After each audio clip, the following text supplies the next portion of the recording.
Hi, everybody. Welcome to Glendale, Colorado, a.k.a. Rugby Town, USA, playing host to Day 2 of the 2019 HSBC World Rugby Women's 7 Series. The battle to secure a spot for the 2020 Olympics is underway in the impressive shadow of the Rocky Mountains. And here is how the 2018 series wrapped up. Australia held on by just 2 points over New Zealand, despite the Kiwis winning the last 3 Cup finals. France had its best ever showing in third, followed by Canada and the USA. And now we're ready for Day 2 of the USA Women's Sevens.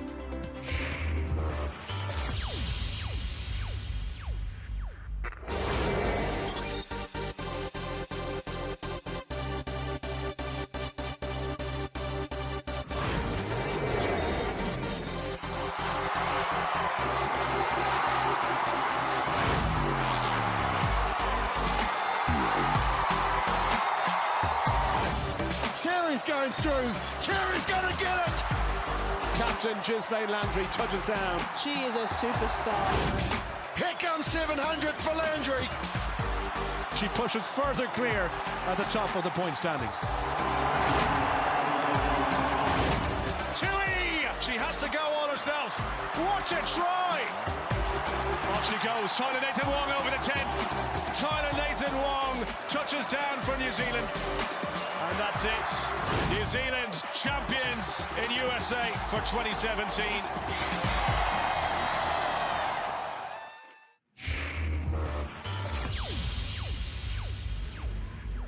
Here's the Cup quarterfinal draw. New Zealand and Ireland. Irish hoping to do better than they did at Rugby World Cup Sevens, getting beat 45-0. Canada beat Russia 22-10 for 7th at the Rugby World Cup. They're back together.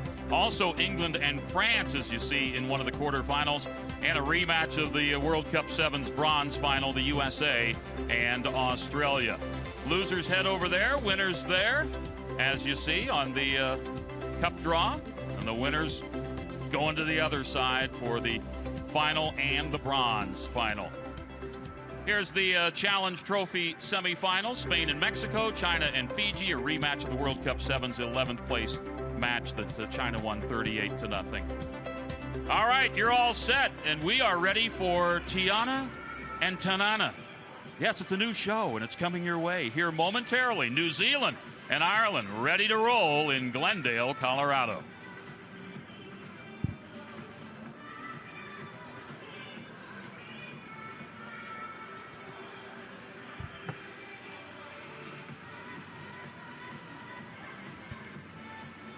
Thank you, Bill Seaward.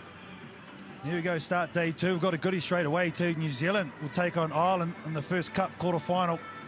New Zealand, Ruby Tui, Goss, the captain, Woodman, Williams, BLYDE, Nathan Wong, and BRAZIER will start for them. For Ireland, Baxter, Fitzhenry, Nickavard, Tyrell, Flood, Mulhull, the captain, and Higgins. Now this Irish team is such a gritty side, aren't they, Tiana? I mean, what are you expecting from them in this Cup quarterfinal? Yeah, that's right, Carl. Obviously, New Zealand cruised through their way to quarterfinals yesterday, and Ireland have really got nothing to lose. New Zealand haven't yet been tested, but in saying that, they really are, they get stuck around the breakdown, and it's Goss and Tui, the likes that are going to be hunting around that ruck area for the steal. So, yes, they have nothing to lose, but New Zealand do look like they have a strong outfit this weekend. Yeah, the New Zealand team on screen here scored 108 points yesterday, only conceded 19, whereas the Irish team, they scored 83, but they led in 52, so defense has been definitely an issue for them. New Zealand won the last 21 consecutives, coming in here with a very strong squad of the New Zealand team.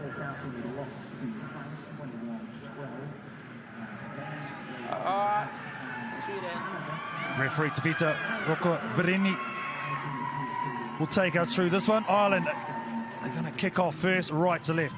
Ready, Black? Green?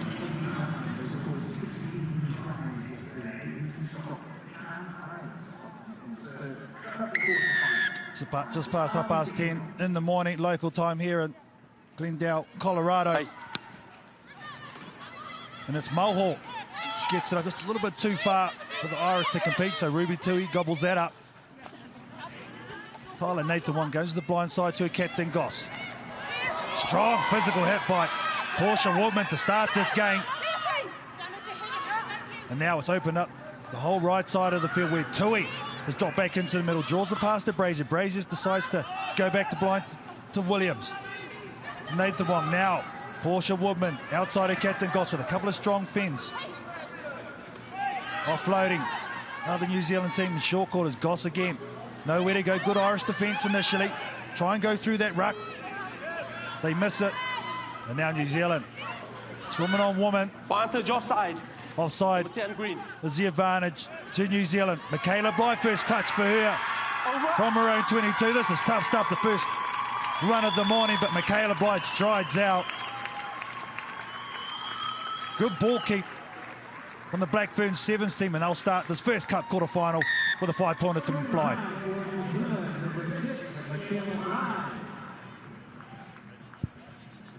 MICHAELA BLYDE, 4 tries for her this weekend. Such an evasive player, but New Zealand in attack a little bit flat, and you can see that they're creating opportunities from some individual brilliance there. You see MICHAELA BLYDE, anytime she gets a little bit of a sniff of space, she bounces either off the left foot or the right foot, in this instance the right foot, and she's away when she tucks that ball under the wing.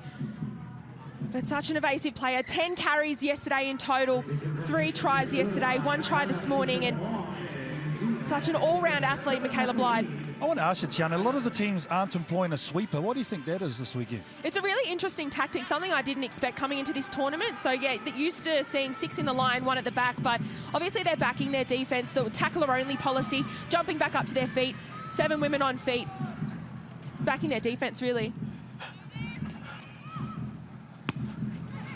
Nathan Wong gets us restarted. She was really good in that facet of the game, but that's nicely taken under duress from Tyrrell for Ireland. This is a tactic they used yesterday, keeping it close to the ruck. Fitzhenry on that occasion gets a couple more metres. Mulwell, always so dangerous. You can see she's the playmaker, the one with the vision. Again, taking it into the setup. It's Baxter. Advantage for the Irish. Height. Tyrrell will take it quickly. I think they wanted to slow it down and try and take the metres. The captain wasn't happy with the quick tap, but this play on Goss is good in this area, and she will take that one all day long.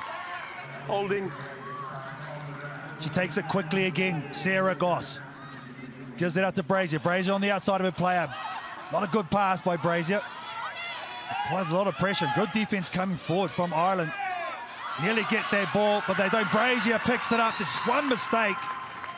Could have gone either way, but in the end, Kelly BRAZIER, good skills. Kelly BRAZIER, another great performance from her yesterday. 3 tries in total this weekend, but we spoke about it pre-match. Tui and Goss around that breakdown. Tui almost got a steal on the right-hand side of the field, and it was Goss with the phenomenal body height at the breakdown, getting that turnover, allowing that opportunity off a quick tap to get it out to the left-hand side, and BRAZIER just with the clever vision there to scoot around the blind side, and she's away for another try. Yeah, Nikavard there, she didn't really totally commit to that turnover, and that's what gave that opening for BRAZIER. Sorry, team. No, that's right. Yeah, it was Nikavard who didn't have her eyes up at the ruck, just allowing that little short space to be unmarked and with no defender. Sun in the eyes of the catchers from Ireland. So I'm sure this is the way Nathan Wong's going to go. Watch for Portia Woodman.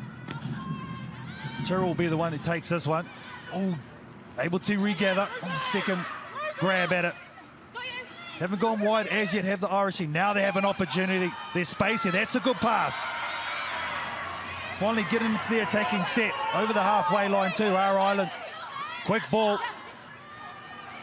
Up fast, our New Zealand in defence. Stacey Flood forced right back into where she's just come from in the ruck. Portia Woodman trying to come through. Mulhall with a quick pickup. Eve Higgins just had to reach behind her. He's a physical one, this match, that's for sure. Now there's numbers to the left, they move it, they decide to go again into the ruck, into Sarah Goss. That's fine. Wrong option.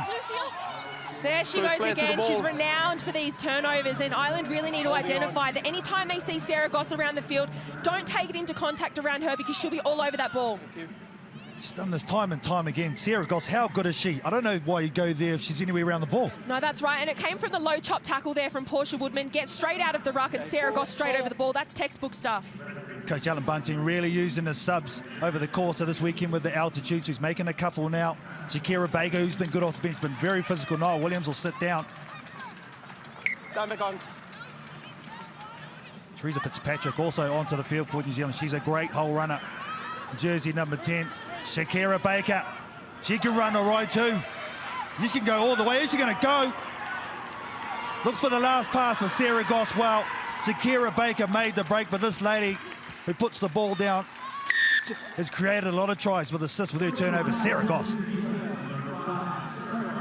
She's definitely reaping the rewards of the hard work she's put around the break down there, but it came from fresh legs through Shakira Baker down that right edge, and it was a great chase and unfortunate tackle, missed tackle there from Ashley Baxter, but great support line from Sarah Goss. She's all over the park, whether it be in attack and defense, hitting those support lines. Excellent stuff there from Goss.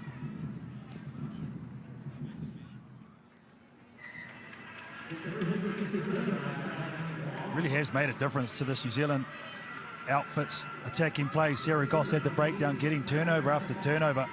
She must be getting near double figures now. She's been outstanding day one and gets 2 already on day 2. They had an opportunity, Ireland. They outflanked New Zealand, took the wrong option. Have to rise up. Straight to Hannah Tyrrell. What can they produce here? Easy set from Fitzhenry. Good clean ball. In the midfield, Tui coming over on the assist tackle. It's one that needed to be made. Numbers there for New Zealand. Not much options for Ireland, set to hit it up. Nicobar sets it up nicely. Double pump by the captain, Mulhall. Has to go in and clean out now. The turnover is good for New Zealand. Teresa Fitzpatrick this occasion. They want to score before the half. Time is up. Baker again with a bit of space. Doesn't decide to go on the outside. Decides to go in. Evades a couple of defenders. A lot of players around the ball. 4, in fact, for Ireland. Tui takes it forward. Gives it out to Brazier. Good cover. The offload. And a hole there. The lady who turned it over, Teresa Fitzpatrick, making it look oh so easy. That's just some great footy there between Teresa Fitzpatrick and Brazier, who ran that short line. Nice little clearance there from Sarah Goss. She had plenty of room to scoot it on the right-hand side as well. But Fitzpatrick just shows and goes, see the space open up, and this is what they do so well, just playing park footy. Yeah, the bench has definitely had a say, that's for sure, in this first half. In this cup quarter-final between the Blackfern Sevens and Ireland, it's a commanding lead at the half for the woman in black. This conversion is done. Teresa Fitzpatrick got the last of their tries. 24-0 to New Zealand.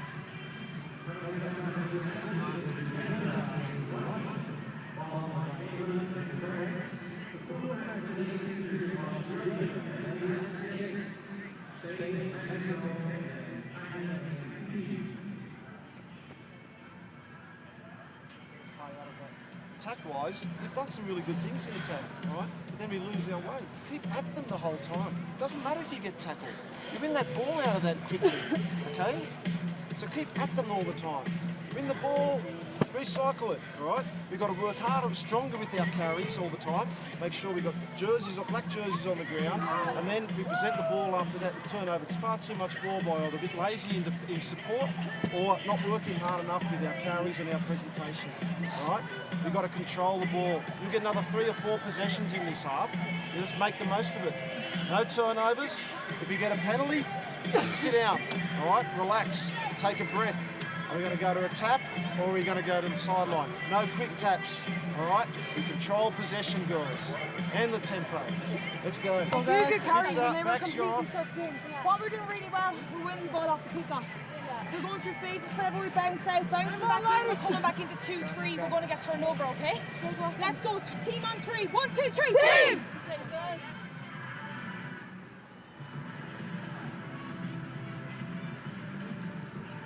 Oh, I love rugby too. They're all loving rugby at the moment, this Irish team.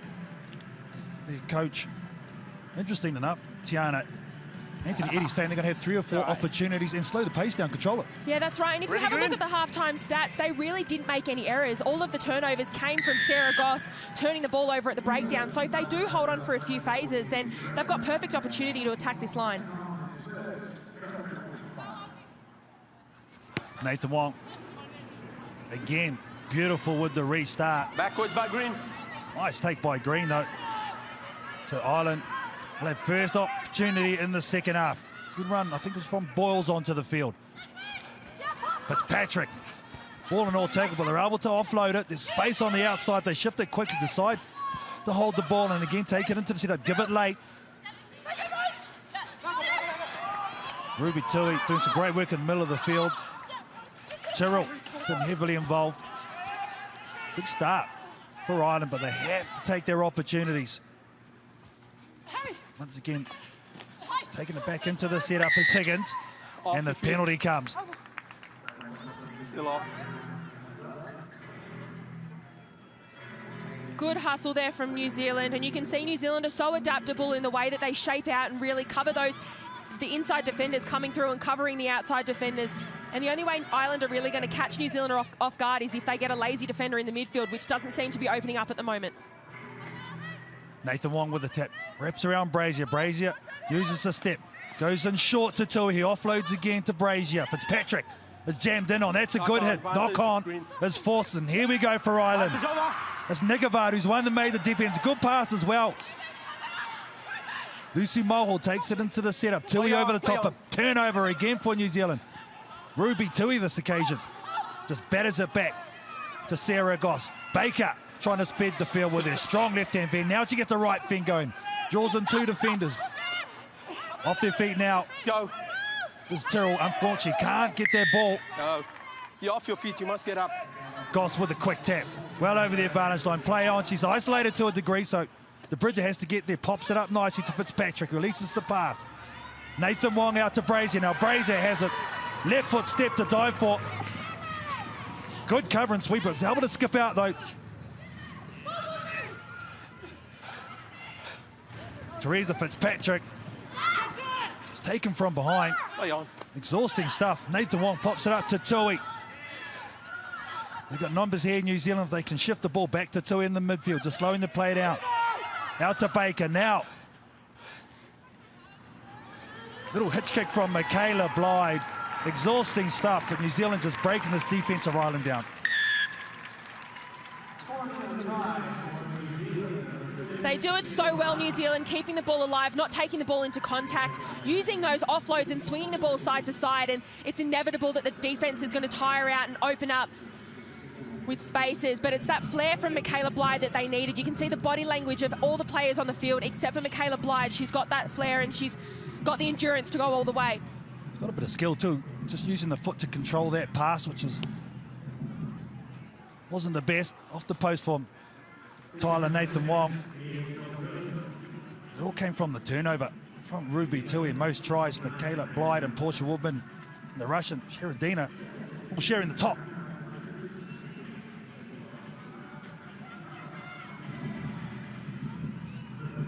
I just feel too, Tiana, that this Irish team just haven't been able to get into the New Zealand's half at all in this game.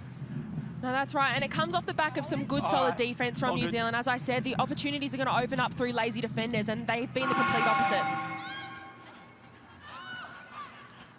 Tyrrell nice and high with that restart. There's the penalty.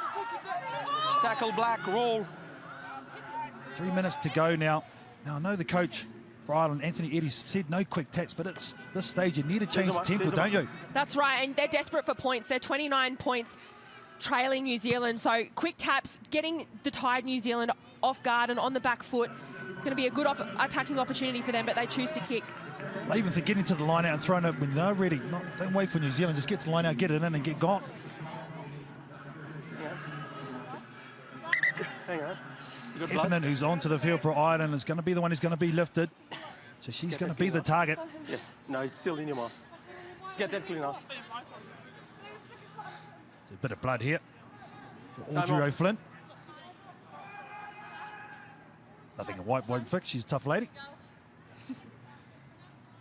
Dual international, played hockey as well. Okay, time back on. Oh, Joe Flynn, why are you looking at me like I haven't done my research, Tiana?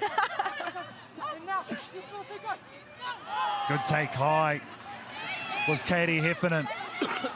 Can Ireland show some attacking flair? Oh, yeah, they can. Nice step by Eve Higgins, and she will go. There they go. Ireland finally flashing what they can do.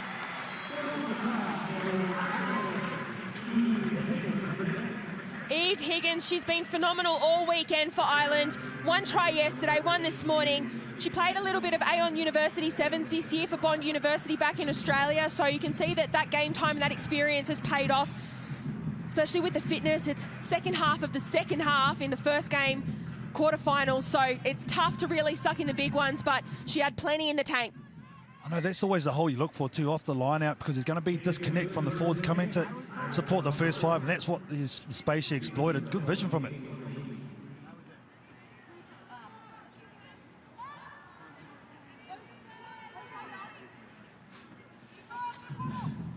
Tanina Tatamaki onto the field. Jersey number 3, just in front of Portia Woodman. This is where the kick's going to go. She's going to be caught on straight away. Ball goes over, but cleaned up nicely by Nathan Wong.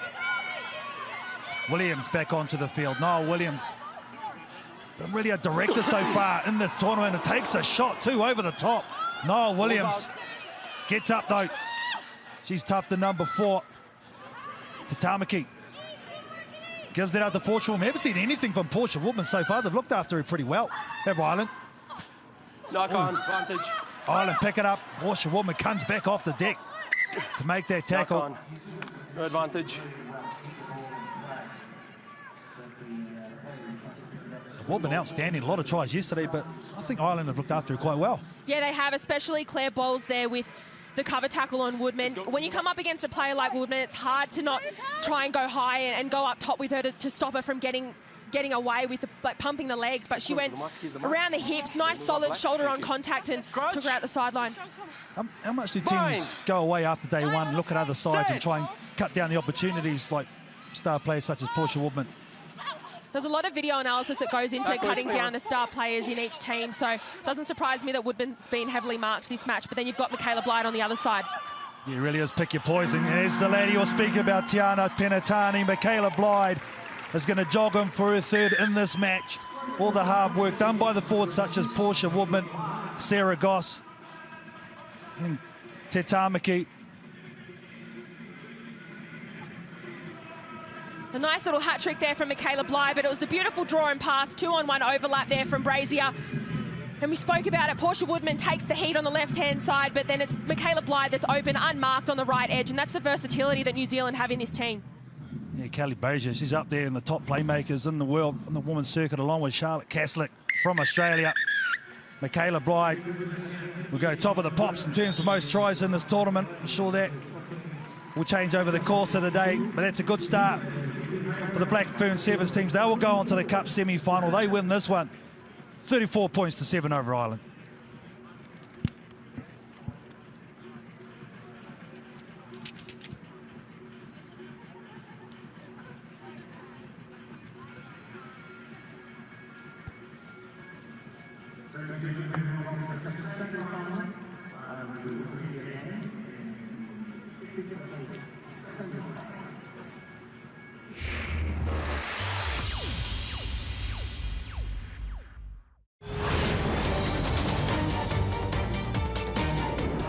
Well, you don't give her an opportunity or space like that. She's got the angle, Tyson, she's got to score. MICHAELA, what a try! They forgot to put her on the ground, and if you give her any kind of space, she will punish you. Mikansova up for the dummy, and through she goes. Just showing why she's such a quality player. He's made some noise with the football today, MICHAELA.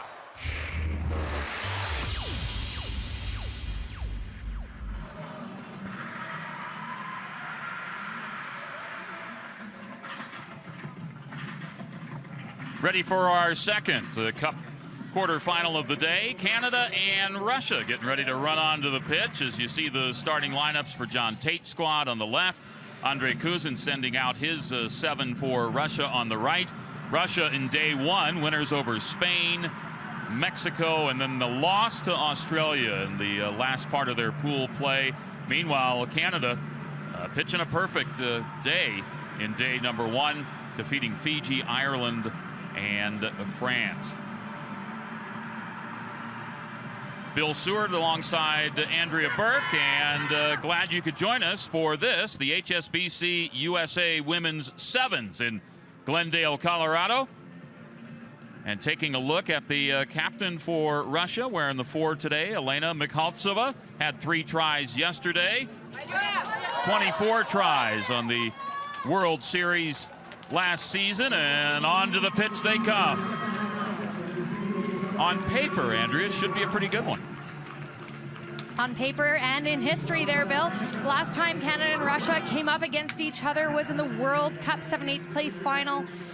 Canada took that game at 22-10. So as much as this year is about the Olympic qualification, it is much more about pride for both of these teams, knowing that they can be higher up in the standings. I could be wrong. I've been wrong before, but Russia looks a little sharper on day number 1 than they did at AT&T Park in San Francisco in July. I would agree, absolutely. And the same actually for Canada. I think we have an outstanding matchup here in the second quarterfinal of the HSBC Women's 7 Series. Beatrice Benvenuti of Italy has the whistle for this one. Jessalyn Landry, a historic day yesterday, going over the 1,000-point mark. The first woman to score 1,000 series points. And she has been able to put it together. What a career she has had. Jessalyn Landry dating back to her debut in Dubai in 2013. In the air and contested for it. Farella takes a pop at it. And Charity Williams wearing the 6. Freshly minted 22-year-old yesterday with her birthday. As Landry runs right at Komitova while getting some help from Byastrova on the tackle.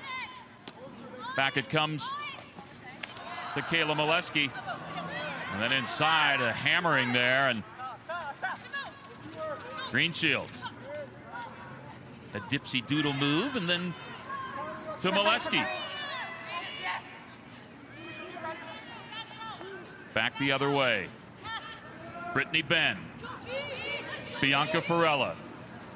Williams in tow. Williams cuts through, and Williams heading to the corner for Canada. Tried to circle it up a bit and putting it down.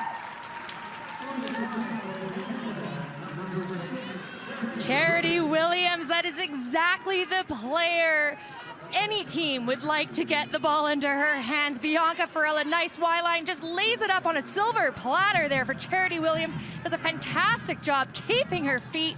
And then it's a track meet all the way into the in goal. Number 6, Charity Williams. It's no wonder she's getting the start in today's quarterfinal. Beautiful conversion set to go here for the all-time leading scorer. Adding to her lead is Jessalyn Landry, and a 7-0 lead for Canada. The numbers, nice balance there, 10-10, and look who is racing up behind her at 950 is Portia Woodman. Portia might have to start kicking some conversions too, make it happen quicker. Komitova taking a look at Crossley.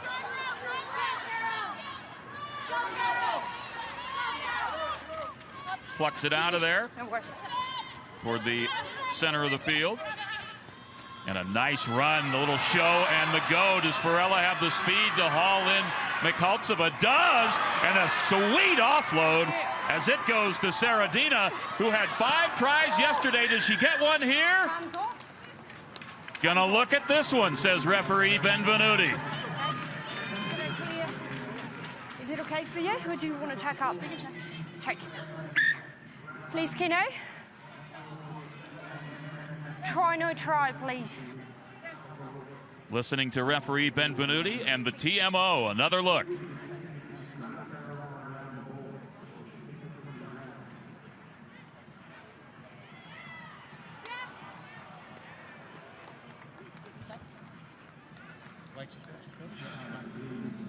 Bia, I have a decision. You may award the try. Thank you.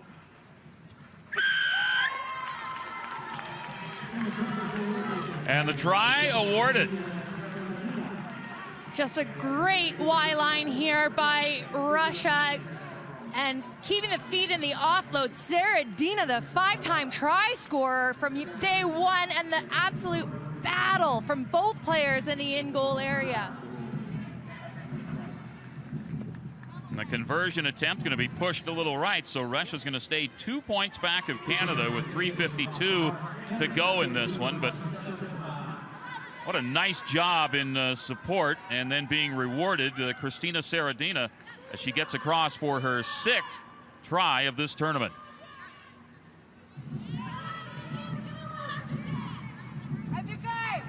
On the restart, Daria Lushina. Lushina had 3 tries in day number 1. Ben gets the lift, makes the grab, taken to turf. Molesky. Farella going to charge right through the middle and get taken down. Recycled by Canada. Landry to Ben with Williams outside of her. And Ben rolling along, but a high tackle. High tackle called on Komitova. When you're coming down at that angle, it's a lot more likely to happen with that taller player reaching down. There's a grab of the jersey up high and contention for the ball, and it's... We can't play from the ground. Being batted from the ground, and so... Mark, you see it, don't play in front. Russia here. Russia will have it. Here's Mark. Just shy of halfway.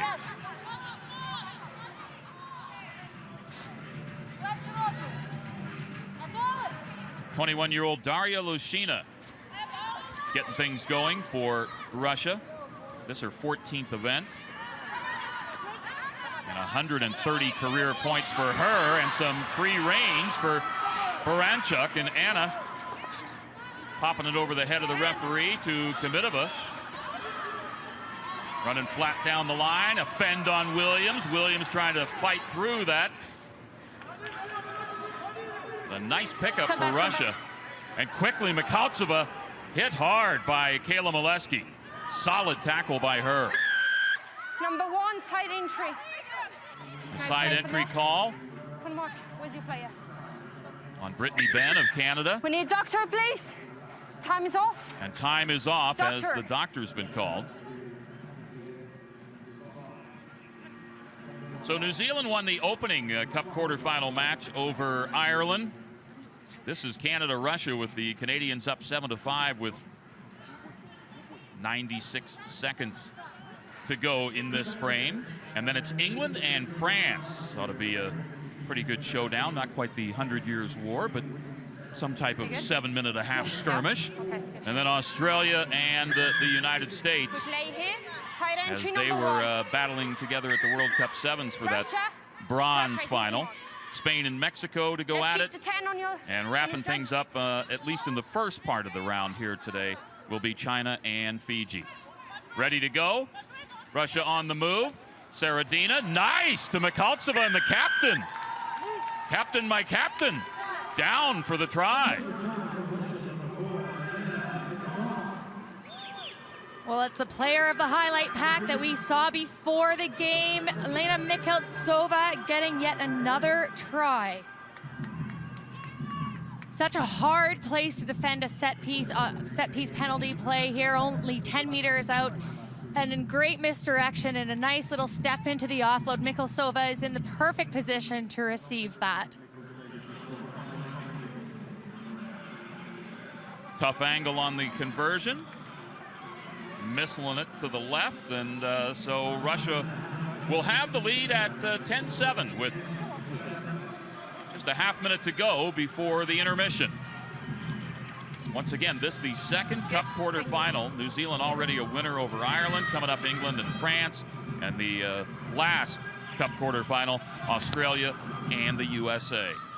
On the restart,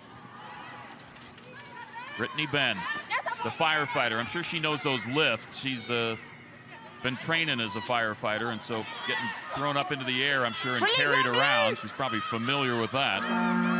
You hear the horn. That's the end of time. So the last play of the first half, and Farella trying to navigate her way through the Russian defense.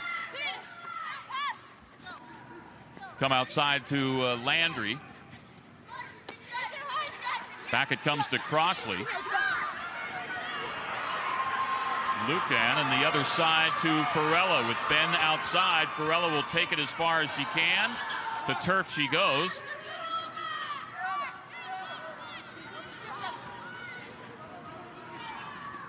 Misdirection and a nice move by Crossley to come back inside and pick up some big yards.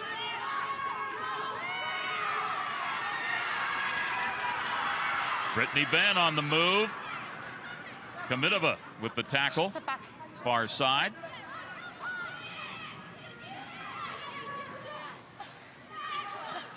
Lucan with nice misdirection. Almost gets free. Finds Landry and make it 10-15 on the all-time scoring list as Jesslyn Landry on a cross. Jesslyn Landry yet expanding her scoring lead. Her teammates are happy with that one. Watch the fight here by Kaylee Lucan. Way to keep those legs moving, giving it right into her captain's hands. What a crucial time to be spreading the lead.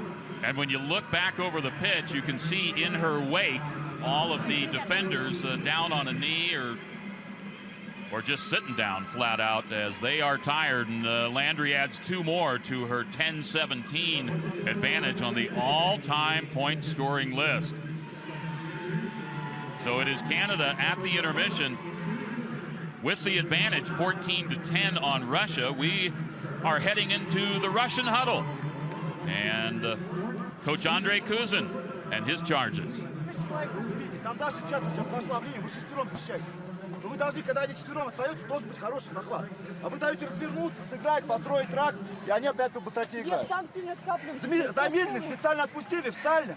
Мощное набегание, хороший захват, борьба за мяч. Перестраиваться. Ну двигайтесь, пожалуйста.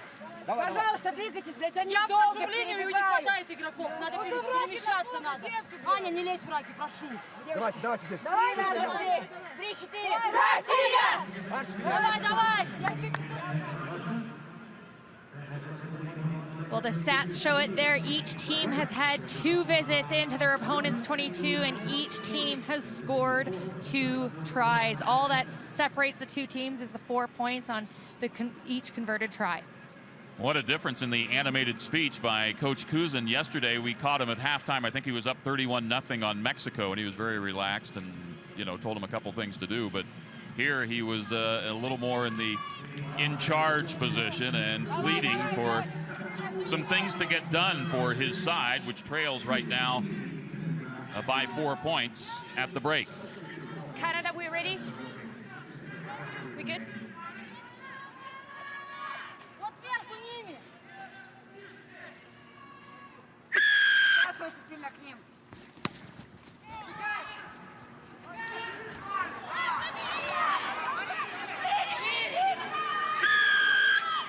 In the air, it's penalty only, over here.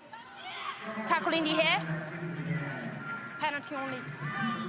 You hear referee Benvenuti and the problem, and Landry going to try to pump this one into touch.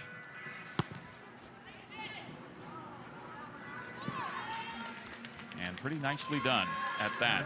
Talk about picking up some real estate on the boot. Landry gets some nice real estate there for her Canadian side. Brianne Nicholas will be throwing it in. And what a perfect attacking position for Canada.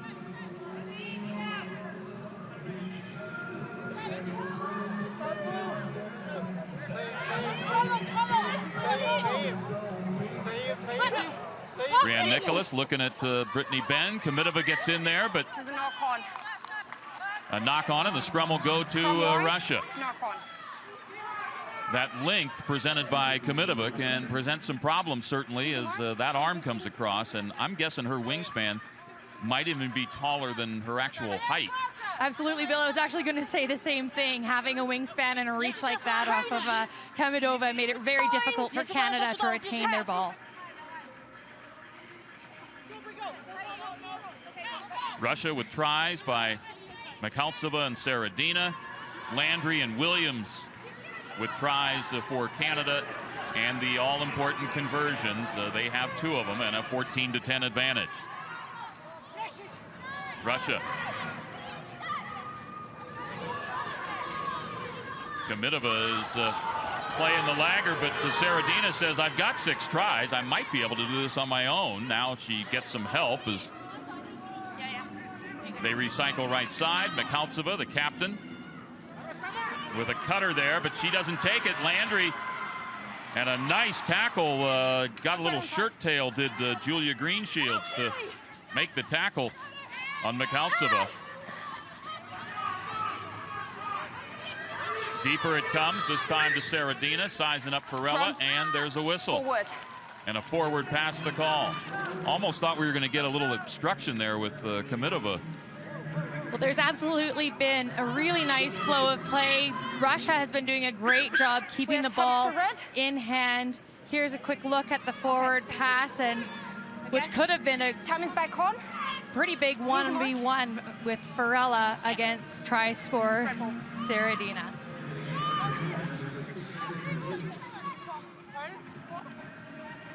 Russia's been doing a really good job of exposing that number 6 and 7 defender for Canada.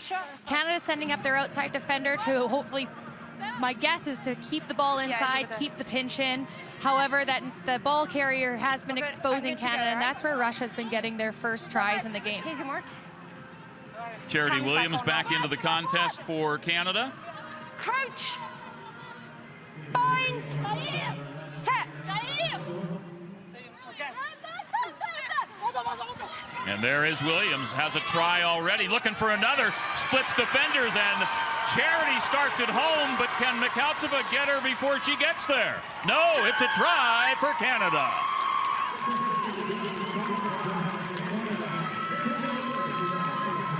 Charity Williams, 2 tries this match, 3 tries in Glendale. And how about this for a set piece off of the scrum? Charity Williams, who's usually in that hooker position, there was something fishy about her feeding that ball, and of course it was about the huge space on the blind side of the scrum. She does what she does best, just drops the hammer and takes it all the way in. Landry hits the conversion, so you think John Tate's probably up there moving the joystick on his controller and saying, oh, let's put Williams back in. Maybe she can play, oh yeah, roll it in and let it, she's got it. What Canada needs to do here with the last 3 minutes of play is get the ball back and maintain this dangerous Russian attack. And certainly on the Russian side, just under 3 minutes now, there is time, but you need to make something happen probably on this possession as it's bounced in the air and touch forward. Knocked on, and the scrum will go to Russia. Carolyn Crossley has been an outstanding aerialist for Canada so far in Glendale this weekend. The ball just rolled off of the tips of her fingers and into the Russian field of play. That's the knock-on. And a little bit of a breather here for some of the athletes as Sarah Kaljuvi is coming onto the field. Do we have Russia as well? 9? What number? So a couple of substitutions. 12. Blue 12. Stepping in is Sarah Kaljuvi for Canada. Sarah Kaljuvi's home club is the Toronto Scottish in Ontario, Canada, and she made her Canada debut in the series in Dubai in 2013. Set. Lushina with it, and the captain, MICHAELA, on the motor. Landry trying to wrangle her down, and does.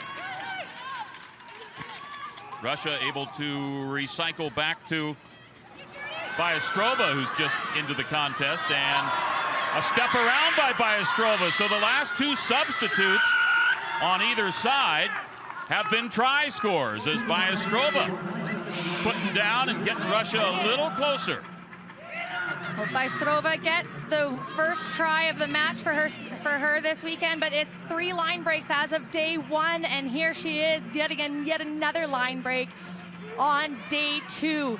Canada's defense they're coming up to put pressure on it, but they're just a little bit broken in their flat line. I have to say Russia has done a fantastic job of exploiting the high defender. So the conversion good, and what we talked about, they needed to score right there. They did. They kept their part of it. Now we'll see, as you mentioned, can Canada control this for a little while, take up some time, and move down the pitch? Here's your mark. Your mark, please. Oh, and if they wanted to score, that'd probably be okay too. More scoring is always the right option. It gives a little bit of breathing room, but of course in Rugby Sevens, one can never quit and never rest. The line out, you see Kamidova a little back and forth with Farella, and Farella seemed to maybe jump to her right a little bit, but she came up with it. Ben outside to Lucan, trying to hit Ben yet again, but it's knocked backwards by Nordsina. And then to no one in particular, a 50-50 ball, and Russia comes up with it. Can they present it and get it out of there? They're going to have a tough time. An unplayable ball, and the scrum is going to go to Russia. Strong rucking position by powerhouse Sarah Kaljuvi, just giving her team a little bit of a breather.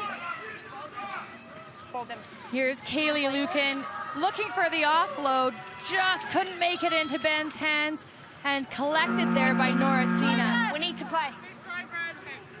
So we're to the final play, and you mentioned Kaljuvi. She came in there with the light touch of a bulldozer and really able to reset things, and we'll see if Russia can do anything with it from here. The captain once again flinging it outside to Nordsina.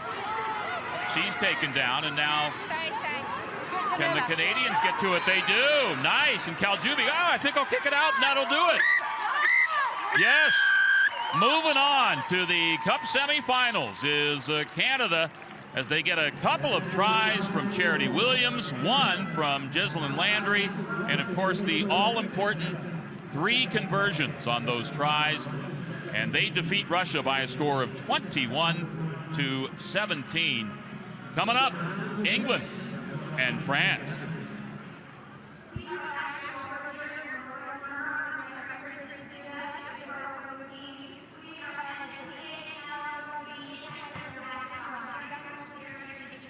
Now we come to Cup semi-final, quarter-final number 3 between France and England. This French team, well, they're starting lineup with Mayan, Pau, Horta, Biscara, Amari, Nissan, and Nizar. This French team, they've gone with their bigs. I think they're expecting a very physical game.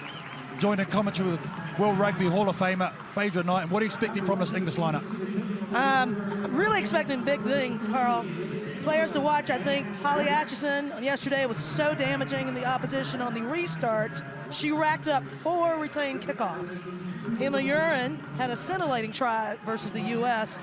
and as a debutante gained a lot of confidence yesterday, and that'll be a force coming into today. And Deborah Fleming, as always, punishing with her speed, will definitely be one to keep an eye on. Yeah, the top try scorer from last season, Deborah Fleming. It's interesting to notice that starting Emily Scarrett, one of the most experienced players from the bench.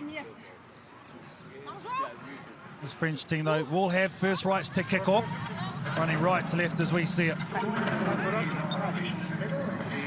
The captain, Mossad Amadi, is going to get us underway in Cup quarterfinal number 3. Nice and high, but easily taken down by the captain, Abby Brown. Just a double pump there by Roland. Had to look it up at the defence. First mistake from England. France straight on to attack. Amadi, the captain, just goes through the hole. And that is a perfect start for them. 22 seconds try. And that's just a mere mental error coming out. First game of the day by England, but great opportunist in France. Amadi picking up that loose ball and just really having the way open for her. Little misstep, and yeah, she's just right through the seam there. to put it down for the first try of this match. I mean, it's obviously a very good start for this France team, but how do England come back from a start like that? It's exactly how you don't want to start in a cup quarter-final. You don't, but I talked to Coach Bailey this morning, and you know, the team was very positive, energetic. They were pretty pleased with their performance yesterday. It's a young team. They gained a ton of confidence. I think they're pretty resilient. No doubt about that. Their only blemish on day one, this English side, they lost New Zealand 28-7. Again, solid on the kickoff is Brown. Fake to go to the blind, go up to the open. Try and shift it through. Now they're able to connect. Difficult pass. Off your feet, well leave controlled though, off their feet, so England had to send more numbers into the breakdown. No one on the open, but here in sneaks a little bit of a hole around the ruck. This gets the defence of France going backwards. Okay, advantage offside. Bit of footwork, advantage offside. Now Fleming, can she go to work? She knew. Offside. She had the penalty advantage. You mentioned connecting, and that was one of the central things that England was going to focus on coming in today. It's really building on the connection. That's what they really need to do. They execute the basics pretty well. The connection piece is that was that missing link that they felt that they needed to work on coming in day two. It was such a young squad. I mean, we've got 5 debutants here this weekend in the USA. And she's getting the start in this game. Kildun as well. Take a step, well, you please. Take a look at the England starting lineup and the French starting lineup. The amount of experience that this French team has over England is quite baffling. Looking for the hit up. Ooh, nice step in the midfield. Evaded a player. Did Kildun. Still going. There's the number 8 for England. That is a determined one from her. Spinning it now. For England, the dummy cut on the inside, keeping her feet is Aitchison.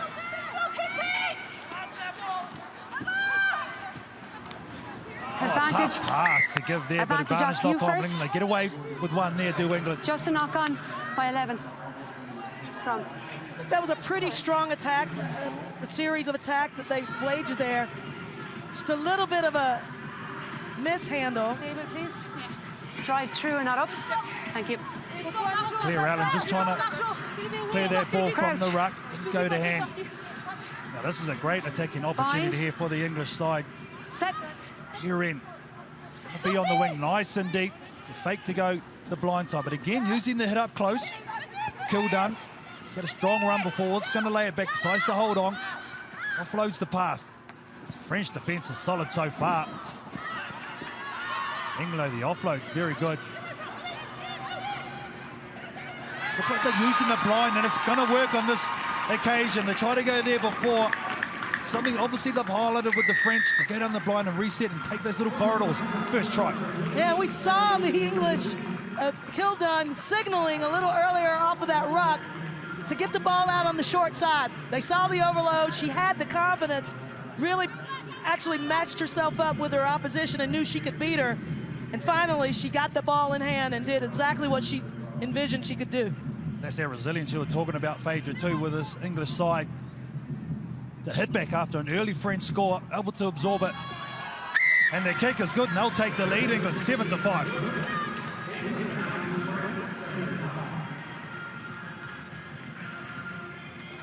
One thing you get with youth, such as this lady on screen, is the exuberance. They have no fear. That's what I like about it. No fear, and that's one of the qualities of young players. So, you know, energetic, fearless. No doubt. That's what you need in the game of sevens. Only 19 years of age as Kildun played. 8 tests, though, for the English 15-a-side squad. Now, some back-to-back possession. That's just really good pressure by England on that restart. They were a force, as I stated yesterday, to be reckoned with that. A lot of teams coming into this season at this tournament are really focusing on disruption in the restart. That's a critical piece of the game. English coach James Bailey subbing off his try scorer Fleming. Time on, please. Replacing her with Kwanzaa. Make sure it goes debutant. Crouch. Bind. England's feed to the scrum. They lead this one 7 points to 5 over the more fancied French. She's been the real physical player in the midfielders. Kildan using to a great effect. Now they reload again on that short side. Kildan gets up and has another go at it. Offloads again. Real feature of her game, the ability to get her arms free. Kildan, that's for sure. Well, can they exploit all that hard work? They go in the tight line, it's not on, so good composure, just reset it. Playing in a very short corridor, or both teams, because of the strong English attack and the physical nature of it. Now, they get it wide through their hands, they can outnumber the defense. Someone's got to take it forward. Comes there. Oh, and unfortunately, it's a little bit too high for Kwanzaa, so she has to go back and reset. They keep her up too. This is a more, it's going to be great defense from France. Fanny Horta. I think it was Chloe Pell as well. Finally, France get a turnover. Yeah, and unfortunate for England because they had a bit of momentum on attack here. They had this, I thought, a nice right side wide open to take the last pick on the last ruck. They decided to go back left. So France with a brilliant opportunity here to score before the half. It's just amazing they have the pass just a little bit behind how much the stifles your attacking play. Yeah. Bind.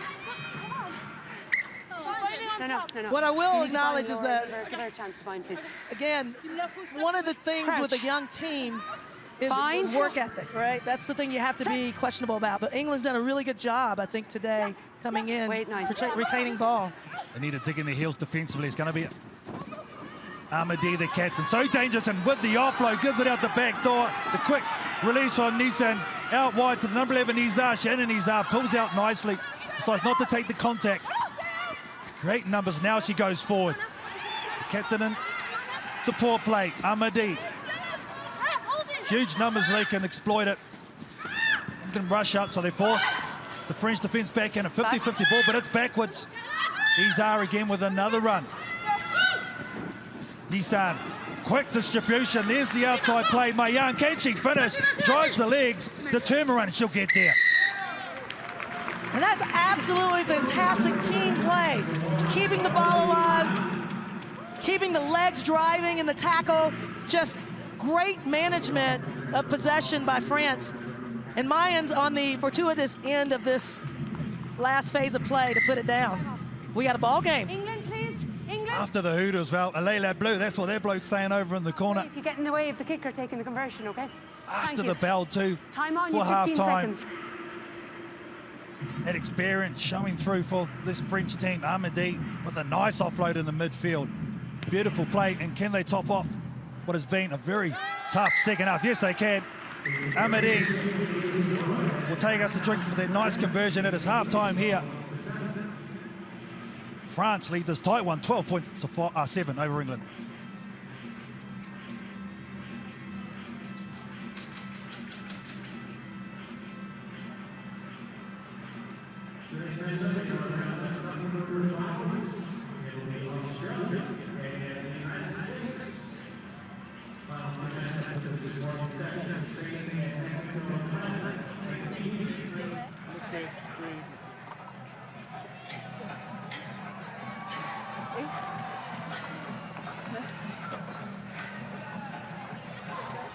Okay, fine.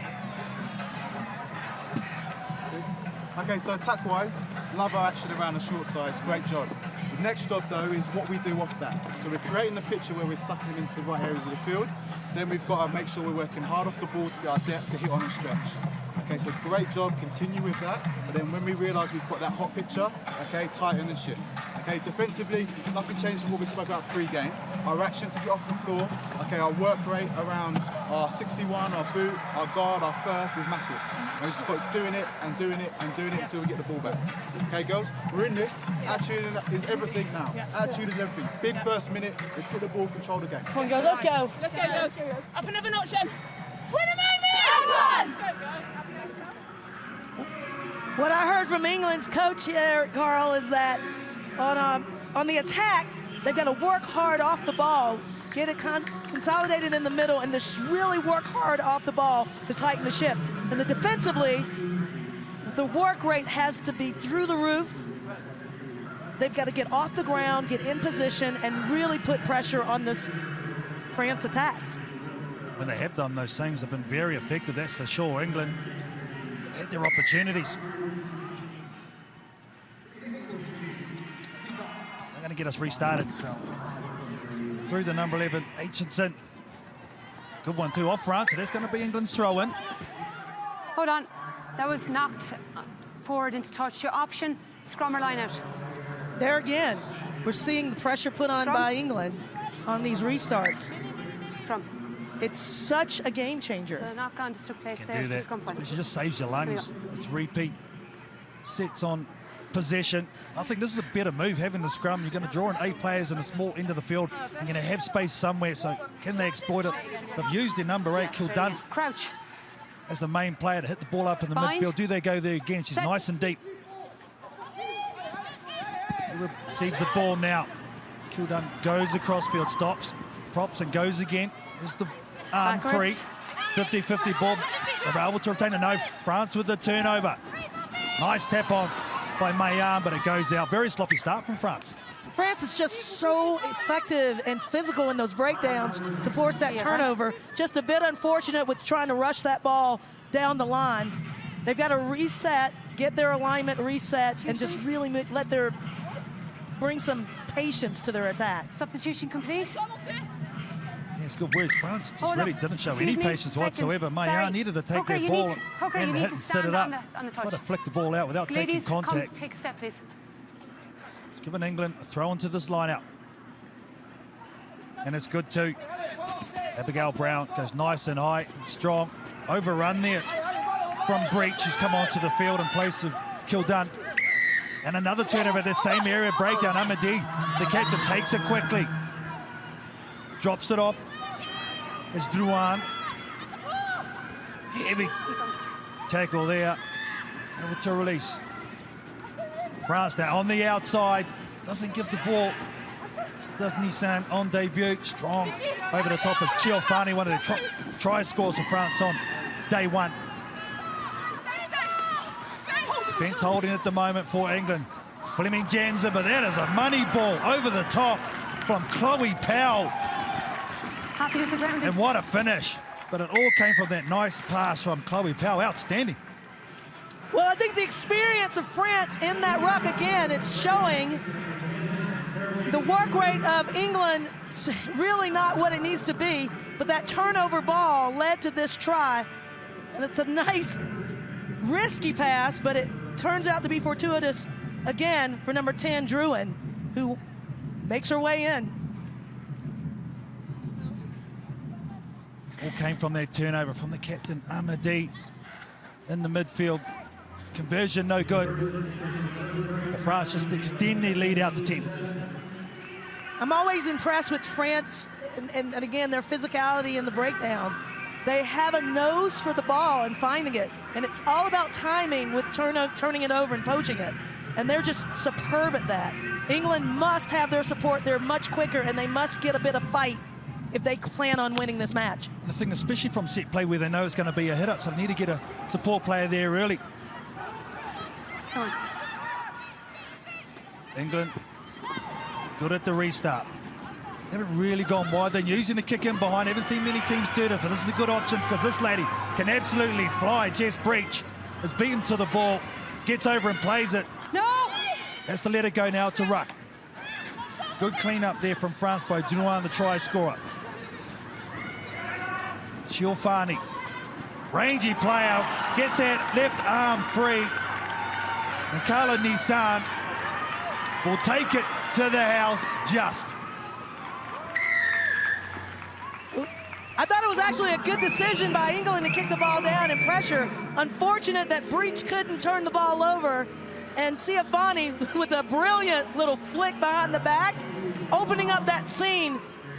She read it so well. She knew she had drawn in 2 defenders, and just floodgates opened up for Neeson.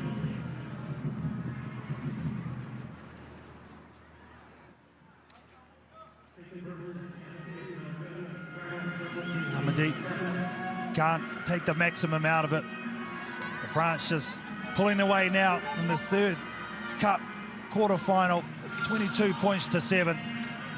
Really tested in their first 7 minutes where they trailed England 5-7, but in the second half taken real control through that physicality at the breakdown. That's it. And that's you know, I don't want to make it an age thing because it's certainly not that, but experience lends a favor to that physical game. Oh, 100%. There'll be a lot of learnings from this English side, that's for sure. Still 2 minutes to go, but they really do need to score real quick if they're going to have any chance. Fleming back onto the field. She's someone that can change the game. Good spot tackle. And a second one as well. Ennery, I think it is. So the bench coming in and making an impact and try and close out this game for France. But England with a nice break in the middle bar. Can they connect? No space for Uren, so she sets it up. Slow from the base, but HSBC gets it there to Fleming. Along the chain. Hunt. Good carry on the far side. Burton. Fleming now. Right to left pass. There's the run. Still nothing doing. Solid. On the tackle is Ciofani.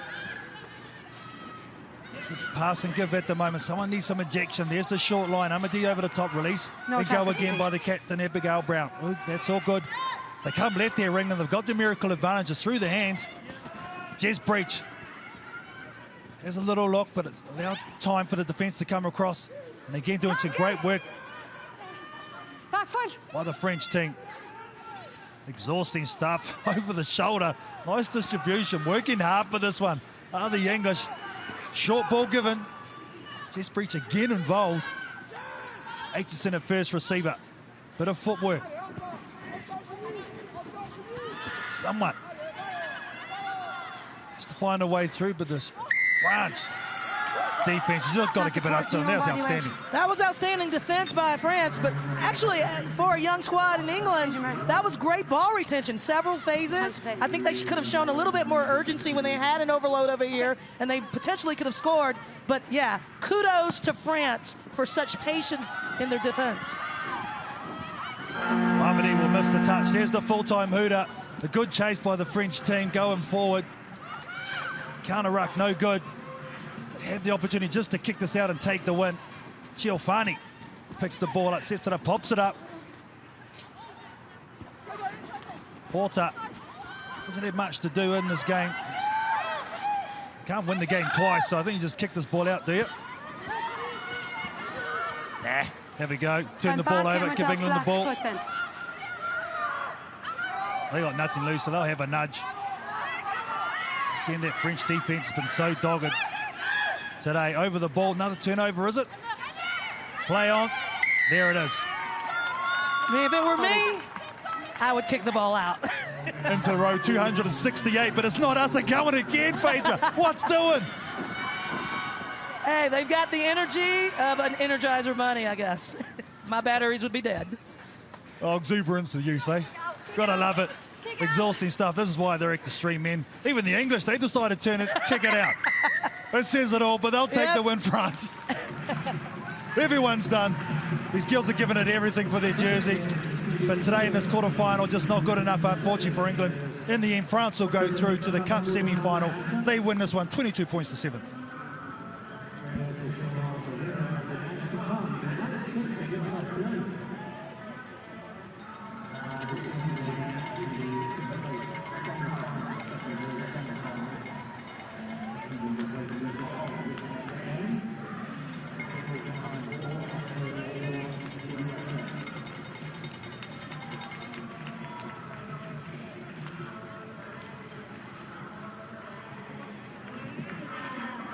Ready for our last Cup quarterfinal, and that is Australia and the United States to go at it.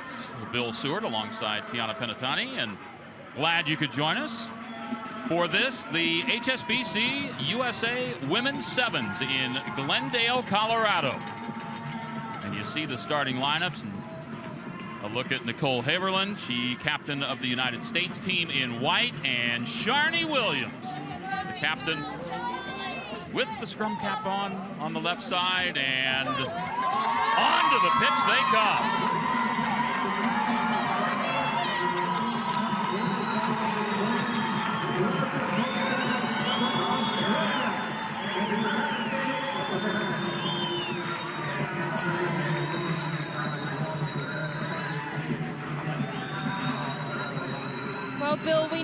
much of an uphill battle day 2 is for these women. There's absolutely no room for error, unlike day 1. USA have the home advantage with the support from a very enthusiastic crowd here, but Australia, they've got the finals experience. They're very cool, calm, collected, and they thrive in high-pressure situations like quarterfinals. That is why they are the defending series and defending Olympic champions, and they took care of the USA in July in the World Cup Sevens in San Francisco in the bronze match, beating the USA 24-14. Holly Davidson with the whistle from Scotland for this contest, and winner of this one going to get France in the Final Four.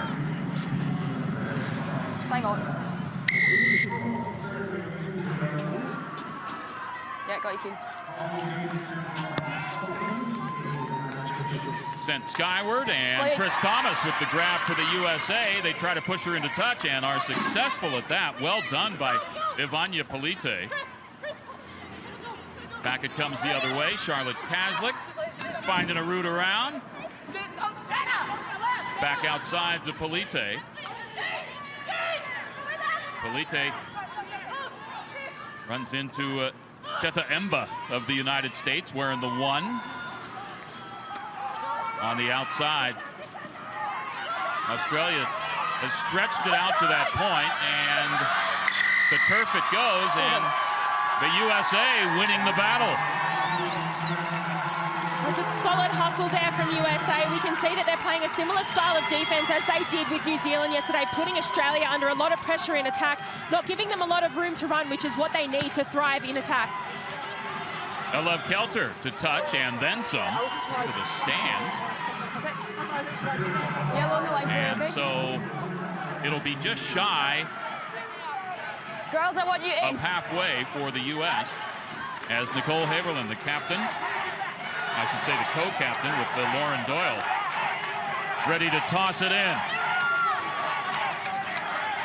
What if they kept that distance on the line at all? Now they're coming together. Wouldn't that be fun? Just throw it straight and let them go for it. First possession for the U.S. Doyle to Kelter. Kelter stepping around. Kelter with a fend. 1 and 2 and 3. And nice takedown by Australia. Out it comes to Ilona Maher. And Ilona Maher is on her way to the first score of this showdown.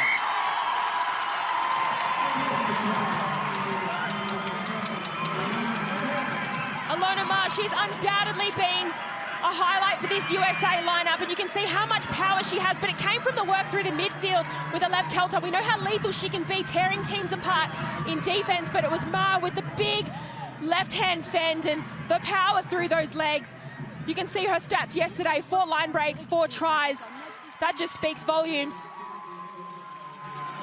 And Kelter almost puts one into the snack stand back there. That was a no-doubter for 2 points. As Kelter really probably trying to make up for some lost time. Wasn't able to participate in the World Cup Sevens because of an injury, and now with 492 career points. And Thomas in on a late tackle, and then Cheta Emba. Polite. Charney lobbing it back off the mark, and Chris Thomas picks it up. The ball squirts out. Kelter to Doyle, has Tapper outside. If Tapper can get around, pretty good defense there, and a nice takedown by Yasmin Meeks. Needed one, and they got it.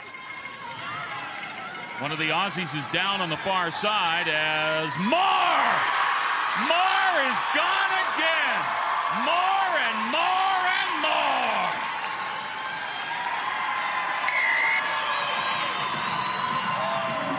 Ilona Maher, isn't she something special? This being her second tournament on the HSBC World Series.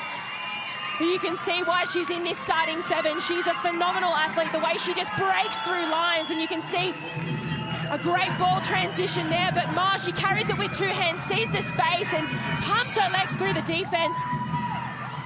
What a finish there from Ilona Maher.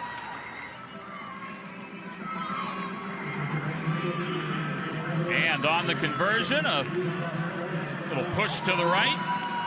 But the U.S. up with a 12-0 lead, and Australia with 5 missed tackles already. That is not something you usually see from the Aussies. Okay. Hold.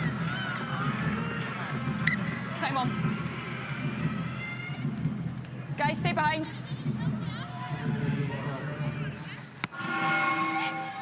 Haberlin with the restart. Just over 2 minutes to go in the first half. The U.S. off to a good start in this Cup quarterfinal. Winner of this one will play France. And that for a spot in the finals of the USA Women's Sevens here in Glendale, Colorado. And some nice passing as the Yasmin Meeks has it, takes it to turf, offsides the call against the U.S., and back comes Charlotte Caslick, but I think she's going to be whistled back to the mark. Offside, that turnover is fine, okay? What number? Charlotte was ready to go, but Holly, number 7. Referee Holly Davidson said, come on back here. Yeah, it's unlucky there for Charlotte Caslick. She's known to catch teams off guard when she takes that quick tap, and she weaves herself through the middle and seems to find space.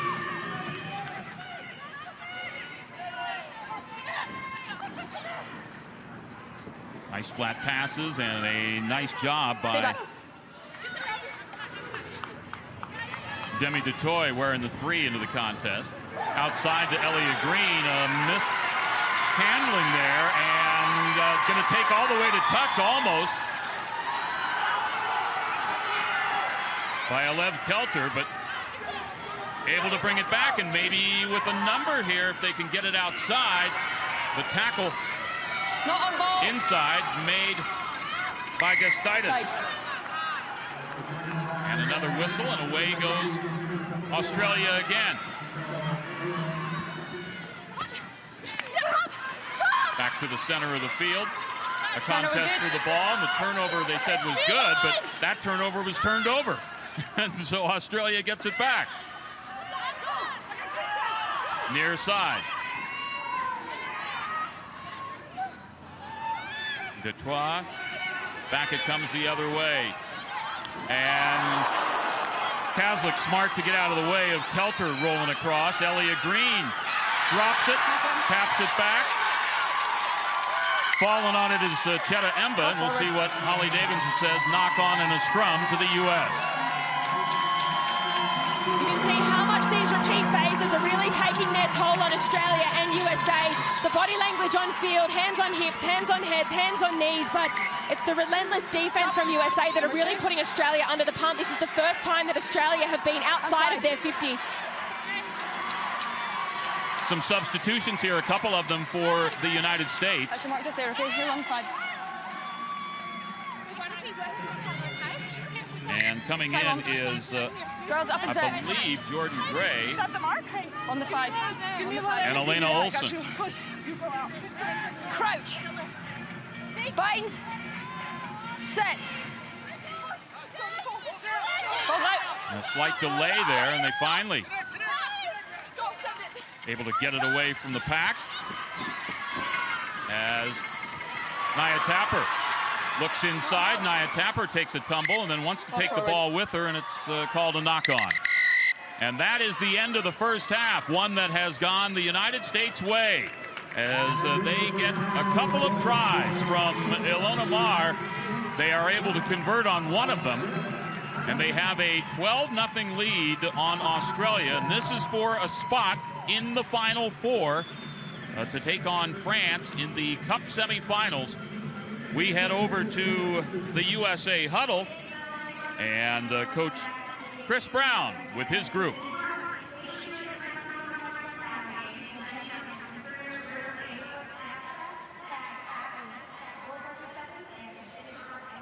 That's brave. Fucking brave. Listen. Clear eyes, you will see me, you'll see me on the eye. Hey, you did everything I asked of you from a defensive standpoint. We're connected. We're closing the corner, okay? Let's have 7 more minutes of that. You are working your butt off because you're not just attacking, you're defending, you're forcing them to give us the ball back. Your decision-making in the hunter role is outstanding, okay? But get excited. Let's continue to be disciplined there. On attack, the only thing, you don't have to do too much. when you've been shifting it to the outside, shifting it to space, okay, make a decision, go fast ruck, we play away. All right, if you're on the outside and you're fresh, and you see the person hanging, give them the confidence, bang, bang, bang, I want the ball. You know, bang means you want it. Bang. All right? After you pass the ball, follow. Get that support, let's be the best at that. Listen to me. All 7 that are on now, you've got to give me a big 4 minutes. Okay, I'm not making any subs for 4 minutes, so one phase at a time. Yes. Here we Let's go. do this. Let's do this. You're a second half team. Yeah, fair. Keep shoving it down their throats. Our ball. Don't stop. Hey, we keep getting points. Hey, last buzzer. USA on 3. 1, 2, 3. USA! Let's go, baby. Let's go. Interesting words there from USA's coach Chris Brown, how he speaks about the edges with fresh legs, calling for the ball and helping their inside players who are really tired and struggling through the middle and taking some accountability. But just looking at the stats here, Australia's tackle completion at 40%. I know that's what they'll be most disappointed with, and that's really what's let them down in this first half. Captain. And he noted that the 7 are out there. I need 4 minutes out of you. You're going. I mean, you might be breathing hard right now, but you're out there for 4 minutes.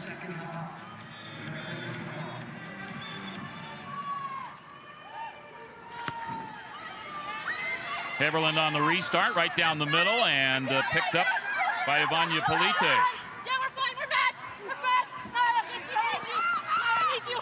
Spun outside, and Demi Hayes with a turn of foot, and the turnover goes to the U.S.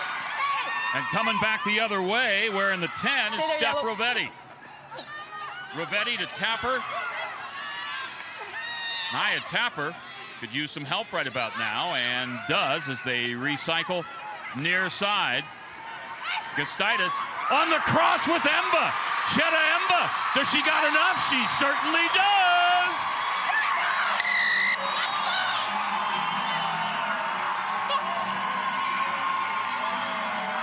Chetta Emba, what a way to make an impact in this second half.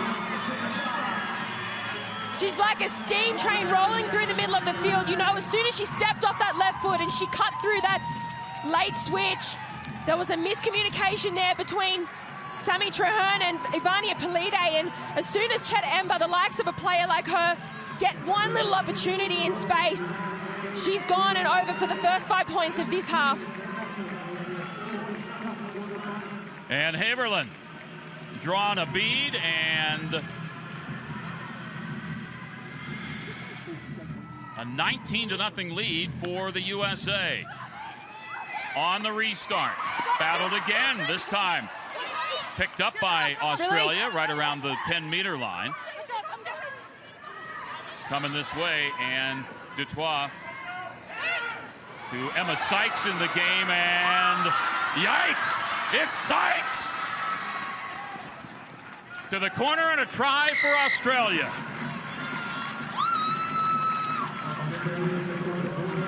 Some individual brilliance there from Emma Sykes. 2 tries for her this weekend. She's an absolute young gun, and she saw the vision there and decided to step inside. Rather than try and take her the outside, she backed her footwork, backed her pace, and you can see as soon as she opens up in space, she's got too much gas in the tank, and this is exactly the kind of impact that Australia need to stay in this match.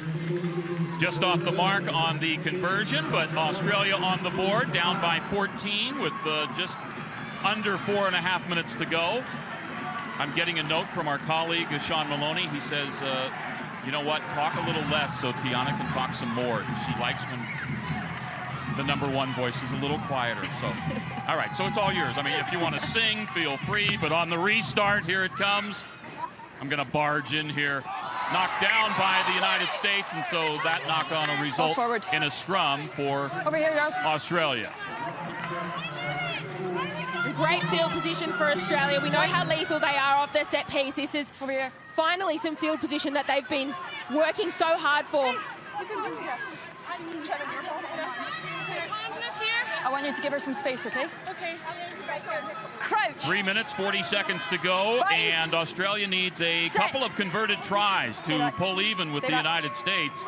Get the ball in. Stay. Good, thank you. And Kaslik, that's I think the 2nd or 3rd time today she has had to go low or else get hit, as Dutoit. Dom trying to find the corner, and Circling back is Vanya Polite. Polite running into trouble with the Lauren Doyle.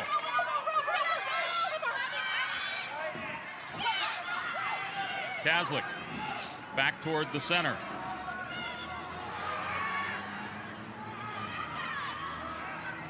And now being taken apart is Sam Traherne. And are they able to get it out of there? Off the feet they come, and away goes Australia. And Cheta Emba with a bit of a tackle. Let's see what happens here. We got back 10. Not back 10, and so the penalty to be awarded to Australia right about the 10-meter line, and a substitution. And that came off the hard work and the work rate from Charlotte Kaslik. We spoke about her earlier. She loves a quick tap, loves to catch teams off guard on the back foot, and that's where this penalty resulted from. Cassie Staples wearing the 11 into the contest. Back in is Yasmin Meeks in the 8, and a lift and drop. No call over there, and trying to turn the corner, and got a bit of a rodeo going on as Staples now with the ball inside the 22. Back it comes the other way. Polite. Oh, and Kelter with a hit on a non-completed pass there, and right at the 22. Back 10, leave her, back. Whistled up. And Australia on the big-time attack. Outside it comes, and Staples needed that one to be just a little higher. Instead, it's a knock-on and a scrum to the U.S., and time is winding down as just over 90 seconds to go. Make it 94 in this Cup quarterfinal. So unfortunate there for Cassie Staples. A beautiful loop play there between Charlotte Kaslik, Dominique Dutoy, and it was the first time that we'd really seen them start to open up with their attacking patterns. They had a 2-on-1 overlap, and Sammy Traherne just floated that ball across to Cassie Staples that landed around her ankles, and she was unfortunate enough to knock that one on. Can't afford to be making those kinds of errors so close to the try line. I was going to say, that's 6 inches or a foot higher, and she's gone, putting it down. Crouch. Bind. Big scrum for these two squads with a minute and 25 to go. The U.S., who misplayed one back here yesterday and really got in trouble against England, now pounds it out to release some pressure, and on the other side of halfway, almost scooped up by an American. Back it comes with a minute and 8 to go, and booted forward by Australia as Haverland to Marr. And guess what? This is turning into the Marr show. Away goes Ilona Marr, and this for a hat trick.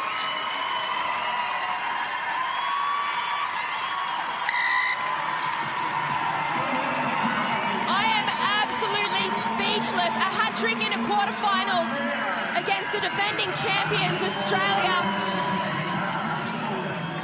What a player, Ilona Marr. The impact that she has throughout the middle of the field, the way she just tears through defense, pumps the legs, and she's so hard to tackle, but the work rate from Australia, they needed a little bit more. Charlotte Kaslik got a little break on the edge. She chipped the ball back in behind. She had no chasers. They're really the opportunities that they need to capitalize on, and it was Ilona Marr who picked that up, and she's now leading try scorer, 7 tries this weekend ahead of MICHAELA BLYDE. What an athlete. Picked an excellent time to come up big, and yes. 4 seconds. Talk about a big player. She's 180 centimeters, 5'10", 11, something like that, and she gets that stride going. She can move it. And that is it. The whistle from Holly Davidson, and the USA did not look so good in day number 1, and in day 2, a completely different crew as the USA defeats the defending series and Olympic champions 26-5, the USA over Australia.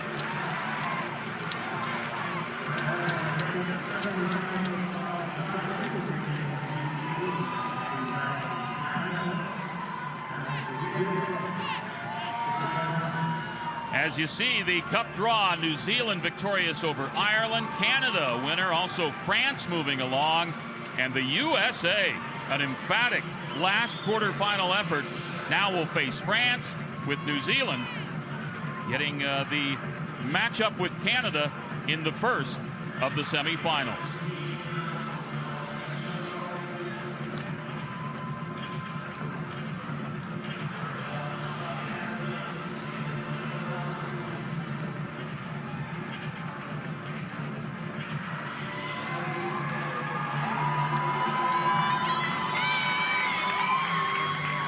Well, the number 1 seed's gone. The home team through, and now we move on to the Challenge Trophy semi-final.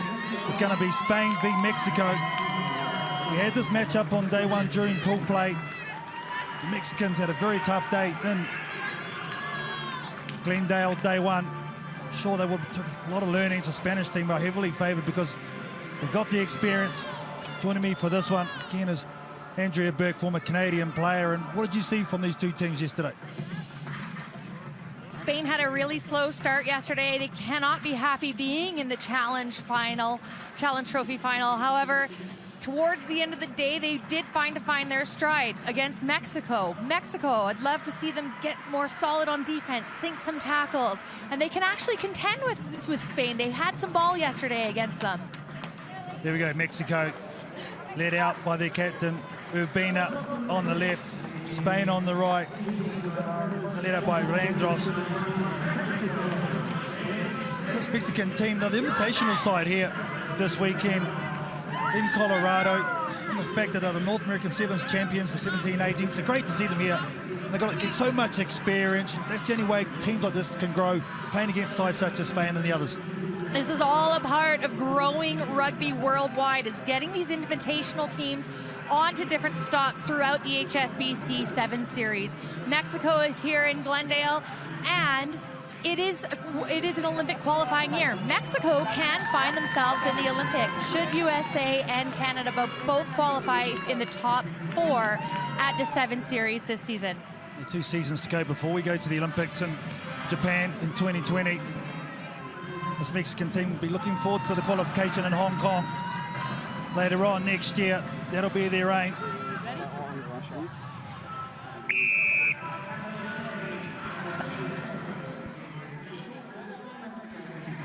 Mexico will get us started here through Gonzalez, the number 2. Oh, mistake at the kickoff, straight off the feet though from Spain. That's probably the worst start you can take. I've got to ask you, Andrea, Spain absolutely had their way with Mexico. You say, do you think mentally they might be a little bit off, or this one might take Mexico a little bit easy? Well, here it is, day 2, game 1. Rugby sevens. You can never sleep in this game, but absolutely.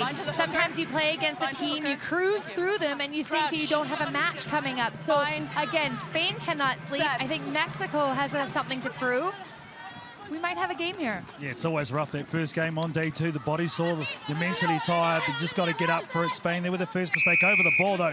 Great turnover. Chris Neda was the one for Spain, getting their ball. The most experienced player, Ichibadia, with a little step. And she's going to show the gas, too. So much experience from the number 11. Too easy. Number 11, Echeverria, she is one experienced player for the Spanish side. Just turned 26 yesterday, and it's her quick step and her quick acceleration that is such a quintessential quality and characteristic of Las Leonas. What I like about it too, she's not the biggest lady in the world, but if you got dexterity, as she said about it, you can be such an influence in this game of sevens. She is definitely an influencer. Echeverria is one of the players that Spain does go to. She was, of course, at the Rio 2016 Olympic Games, where Spain really surprised a couple teams with what they could bring. And I think after Spain had the finish they did yesterday, they'll be settling for nothing less than the Challenge Trophy. Taken behind. With their back to the ball for Mexico was Gonzalez. They did it a lot of times yesterday. No clear release from Spain. Didn't score any points on day 1, did the Mexicans. their opportunities, though. Hopefully, some way they'll find their way across the line. I'm sure they'll get a huge cheer, too, if they do. It's a good rugby sevens here. Difficult ball to take, but she does well. To the setup. There's Landros, the captain. Another penalty for Spain. They'll have to keep their discipline here. They won't want to have someone in the bin. Through the chain if they can get in. Mexico. There it is there. They've got space on the outside. Can they exploit it? Down below, chop tackle from Spain. Releasing go so they can play on as Farah. Holding on. Back here. Turnover at the breakdown. And Spain will just slow this down, but all the hard work done by number 9 for Spain, Casado.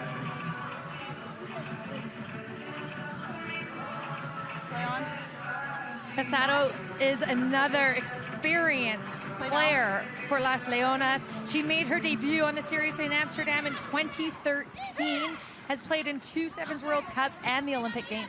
The great players in motion there from Spain. Good set piece play. Fresna takes it up nicely, pops the ball up to Urbina. Good quick ball. Putting the hand out to gesture to have the ball in front was Garcia. Dropped by Casado. So has to go back and reclaim and reset. That's that experience is Spain showing out. Urbina wrapping around the blind side again, just sets the ball up. Quick bridge and release. Now there's holes in this Mexican defense. Offside. Good left to right pass by Echevarria. Another one from Fresneda on the outside. Angle is the number 3. Amaya Urbina. That's a good sevens try there from Spain.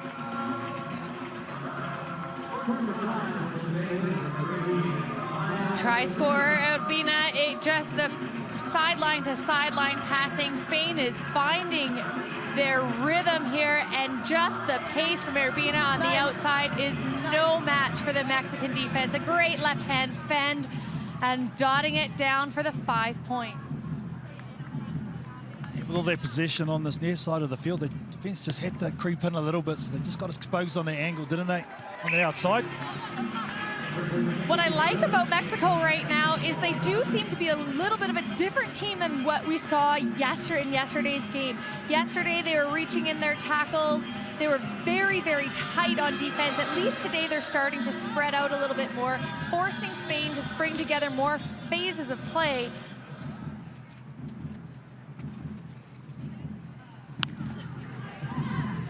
Beautiful day here in Glendale, Colorado. Temperatures getting up to the mid-20s already. Just past 12 o'clock in the afternoon local time. A nice short ball. Good hit up from Mexico. The first and second phase isn't too bad, this Mexican team. Quick release. Able to just re-go again.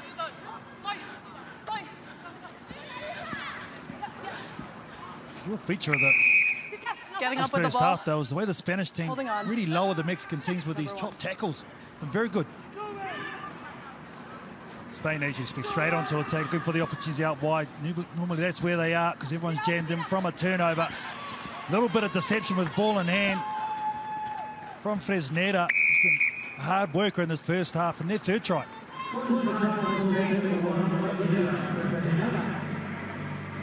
Well, good pace from Spain, was just able to exploit the lazy defender there, catching Rosales on her inside reach and coming back on the inside. Nice little try for Spain. Just the fatigue level starting to hit this Mexican team. They wouldn't have to perform at this level, this many games, situation like this before. Well, this is the first time on the series for all of these players for the Mexico side. I think yesterday, coming up against New Zealand, I mean, that's a challenging game, perhaps a little bit stunned being on the international stage on the World Series for the first time, but they seem to be settling in a little bit better in the first game of day 1. For example, they are catching the restarts. Yeah, there really was an issue with their body position from restart, so you're definitely right. Seem to be quick learners, that's for sure. They're getting their bridges there quickly. The ruck's been pretty solid. Passing, something definitely they're going to have to work on. Don't want to spread these teams going forward. Just another turnover at the breakdown there from Mexico. We'll let Spain walk him for their fourth and an easy one. It's going to be the captain, Urbina. Urbina, the recipient of the try there. The hard work, however, came from Martinez in the breakdown. Just a quick work in the ruck and really working to shovel it away from the breakdown. That's the best thing to do in a turnover. Get it away from the mess and leave it to your open field runners.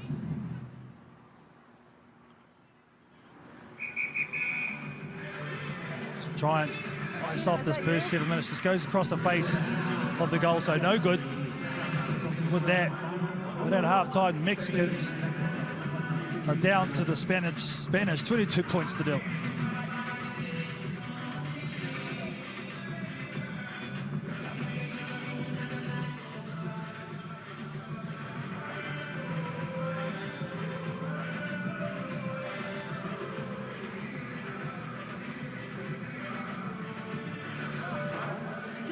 Y limpian el rock. Y precisión de los pases, chicas. Tenemos que decir buenos pases. Tenemos que comunicar. No podemos dejar ellos llegar primero al rock. Si es nuestro balón, tenemos que ser dominantes. Tenemos que controlar la posesión del balón. Vamos, podemos decirlo. Ya tuvimos bastante posesión. Pero tenemos que avanzar con el balón. Tenemos que llegar con todo, limpiamos con todo. Y precisión para abrirlo otra vez. ¿Okay? Vamos a empezar con el mismo equipo. Pero si no van a ser al esfuerzo, te voy a quitar, voy a meter a alguien más. ¿Ok? Vamos. Venga, México, si se puede. Venga. ¡Dale! ¡Eh! ¡3, 2, 1, México! ¡Vamos, vamos!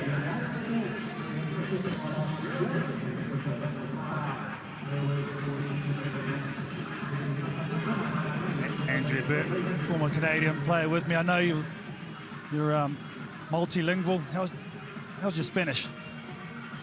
To the best of my knowledge, head coach Simon Pierre from New Zealand speaking to his team about communication, domination, and position on the field. I think too, perhaps something there around possession. Mexico has had the ball a couple times and they're just getting some unfortunate turnovers. Could be from the pressure of the Spanish defense. But at the end of the day, in rugby sevens, if you have the ball, that's the best position to be in. Yeah, possession's 9/10 of the law, that's for sure. Spoke about the rucks too and the urgency around there, looking after your own ball, and kickoffs, maybe taking it with two hands, but it's all about communication as well.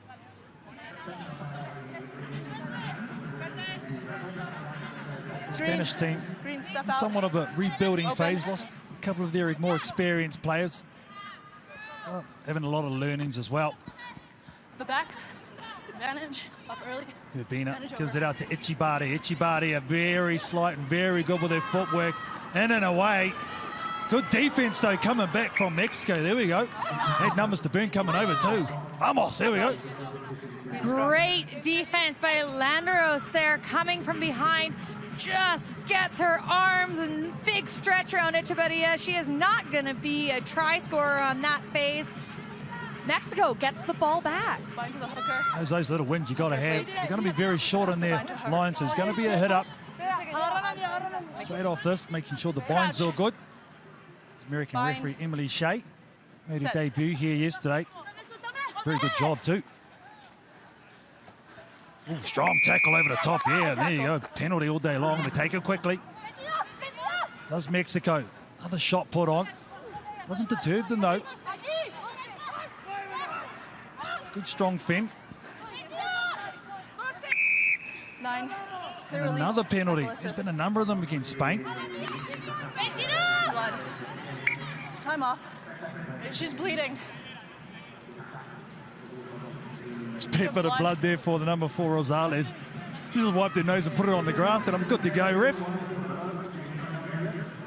Well, Daniela Rosales is no stranger to the laws of the game. She is a referee manager for Mexico, and quite a strong referee at that.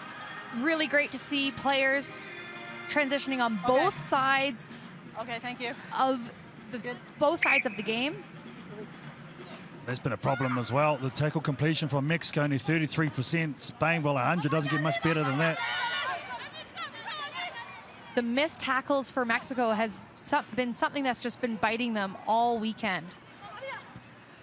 Yeah, been very tough in that department. It's been a very tough learning curve at the breakdown area because Spain have got another turnover there. Good willingness, though, from Mexico coming up. They've got a player on the deck, so they're going to be defending with 6 ladies. Okay. They spin it wide here. Spain are going to score all day long. In the end, Urbina, the captain, is going to be going through for her double. Gives it the sign. Urbina, the try scorer today. I just love it with the fight and the fierceness on the goal line. Spain, great turnover, quick through the hands, and here it is. The ears pinned back. She can see the white line. Nothing is going to stop her. She had a player on the outside. She didn't even look. She was taking another try, get the stats up. I think exactly, you know, they call it white line fever, but I have to say nothing is worse when the white line fever hits and you're so close to the try line, you think I'm going to score a try, and a defender just comes out and tackles you from the sideline. Nothing is worse than keeping that ball and not scoring it. So good for Urbina for completing. I heard that was your nickname, International Rugby White Line. Is that right? Green. Never passed today. You're a centre. White line Burke. That's it. I'm not known for my try scoring, that's for sure. I've been known more for my rucking and defense, I would say. Set it up, Burke. That was the call.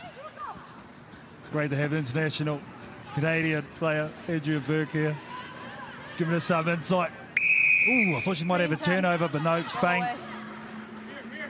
Able to control it. They take it quickly too by Hurtado. Nice wide spread here from Spain. Good step on the outside, and the captain gets him for her treble. Another one for Urbina. Okay. There it is. 3 tries for her today. Good passing through the hands from Spain, and I really like the effort on the inside push of the Mexican defense. It's just that outside defender that needs to trust her inside a little bit more, hear the communication that she's being supported on the inside, and push a little bit harder so she doesn't get exploited on the outside of the field. Yeah, they actually had numbers there, and as she said, good shape about it, but she just hesitated that little moment, didn't she? And it gave Urbina just that little bit on the outside. That being in that outside position, it's so difficult. You're really playing the inside of the ball. You need to hold your shape, but in that instance, when the inside push of the defense is coming so hard, that number one, she really needed to trust and go to the outside. And let's see if Mexico can spark something here. This might be the opportunity. Can they finally get over the scoreline and get their first score?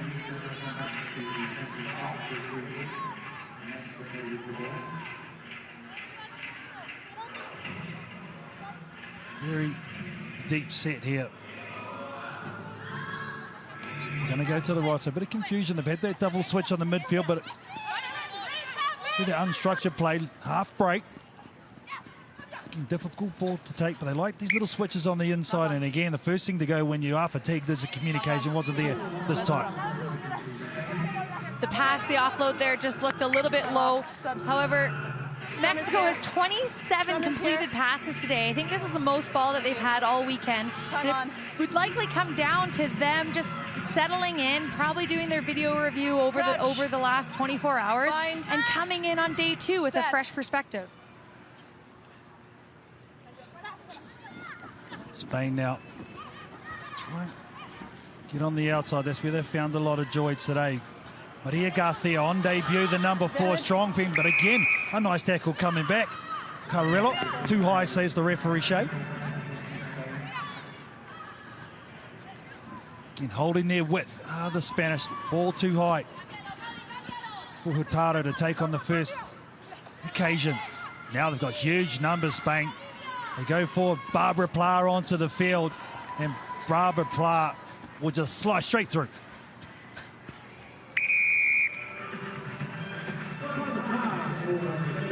Captain Barbara Pla, veteran of the squad, made her debut in Dubai 2013. just too easy for her. You give a veteran player, an experienced player like Pla, open space like that, the Mexican defense was broken. It's going to be all but too easy for her. Yeah, she had two players on the outside of a good Pla, so very tough for the defense to cover there. Like the way Barbara Pla, they held the ball in two hands, so the defense was turned in, and then she took the hold. Well, holding the ball in two hands is really the best way to deceive the defense. They don't know if you're going to pass, they don't know if you're going to kick, they don't know if you're going to take it, and especially against a less experienced defense such as Mexico, it's one of the best tools you can have in your pocket. Now, can Spain finish off with another try? Looks like they will. Easy as you please, a quick tape. And Ingrid Elgar will finish off a very good effort for the Spanish on day two, sorry. Well, Algar, great speed there. Not under the bar, Algar, on this try like she had all day yesterday, but she definitely had the wheels to take her in. Quick little look up, sees the broken defense, and nothing but pinning her ears back. And Algar for the 5 points. Pretty awkward put down there by Algar. Conversion to top it off. Straight through. So Spain start day two with a very good win, healthy at 46 points to 0.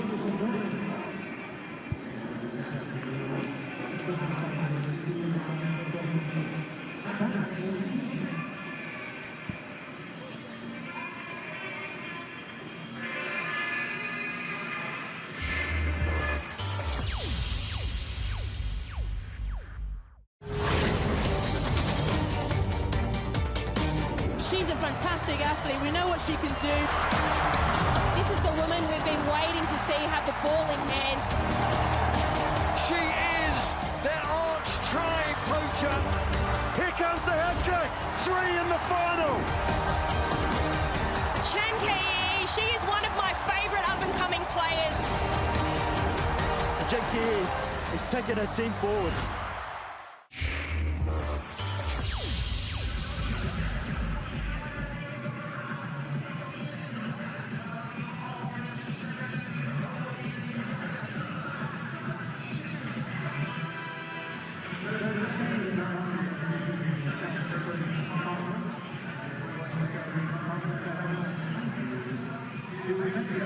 Infinity Park in Glendale, Colorado, and you see the Rockies in the background in the Challenge Trophy semifinal. China and Fiji going to battle out and try to figure out who will face Spain in that Challenge Trophy final. You see the starting lineups. You see that Fiji without their captain, and the captain Sarema Luingila wearing the 1.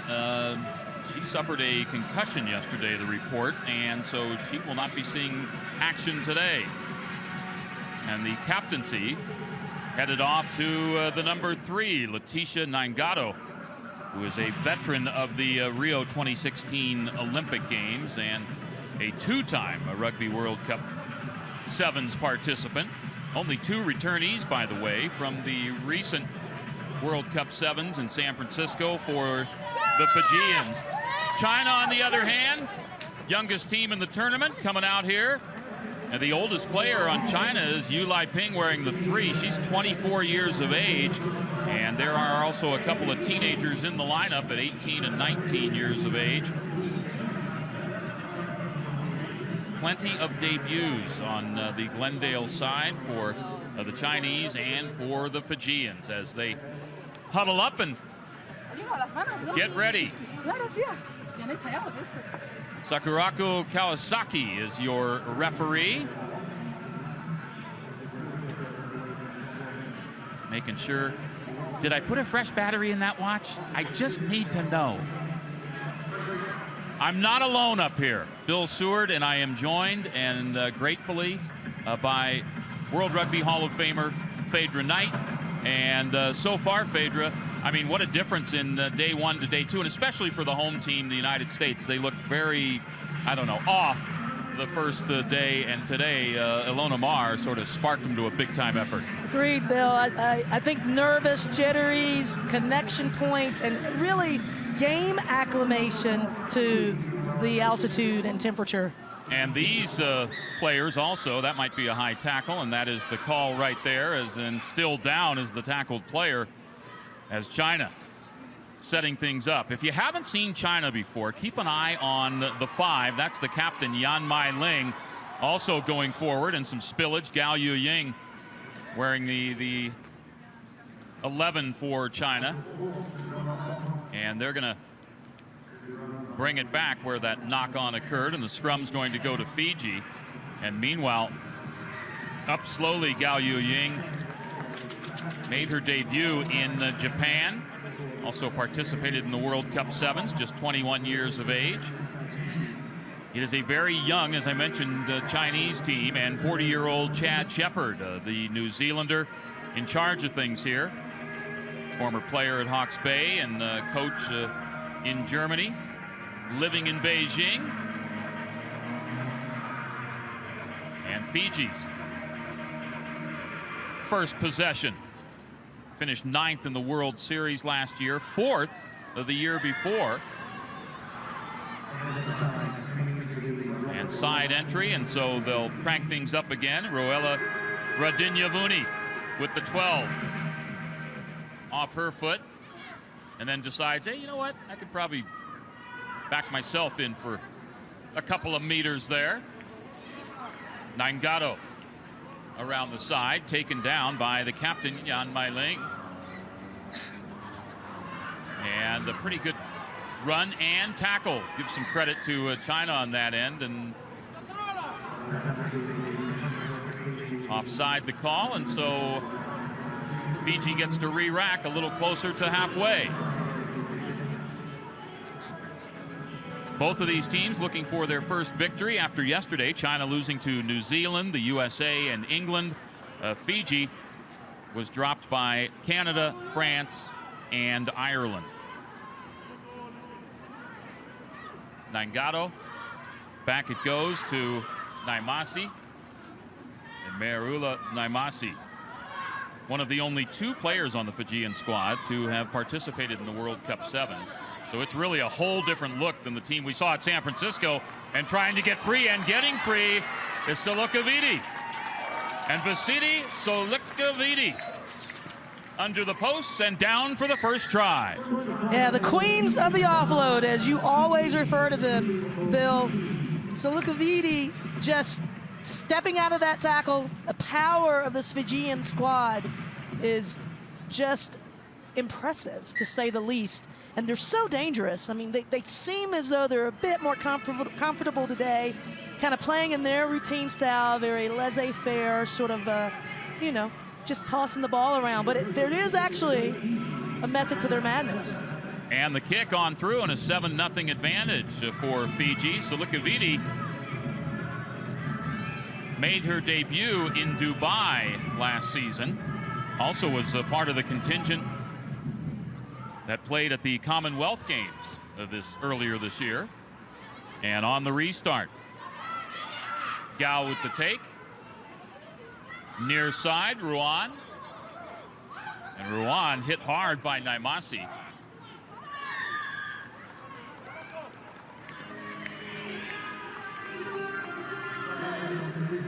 And off their feet they go, and Fiji coming back the other way. Nice flick back there. When it's on, it's on. We'll see sometimes when it's not on, and that would be the case right there, where the ball just comes squirting out, and it's pretty much anybody's to pick up. Trying to pick up some yardage. Boluki Ombo.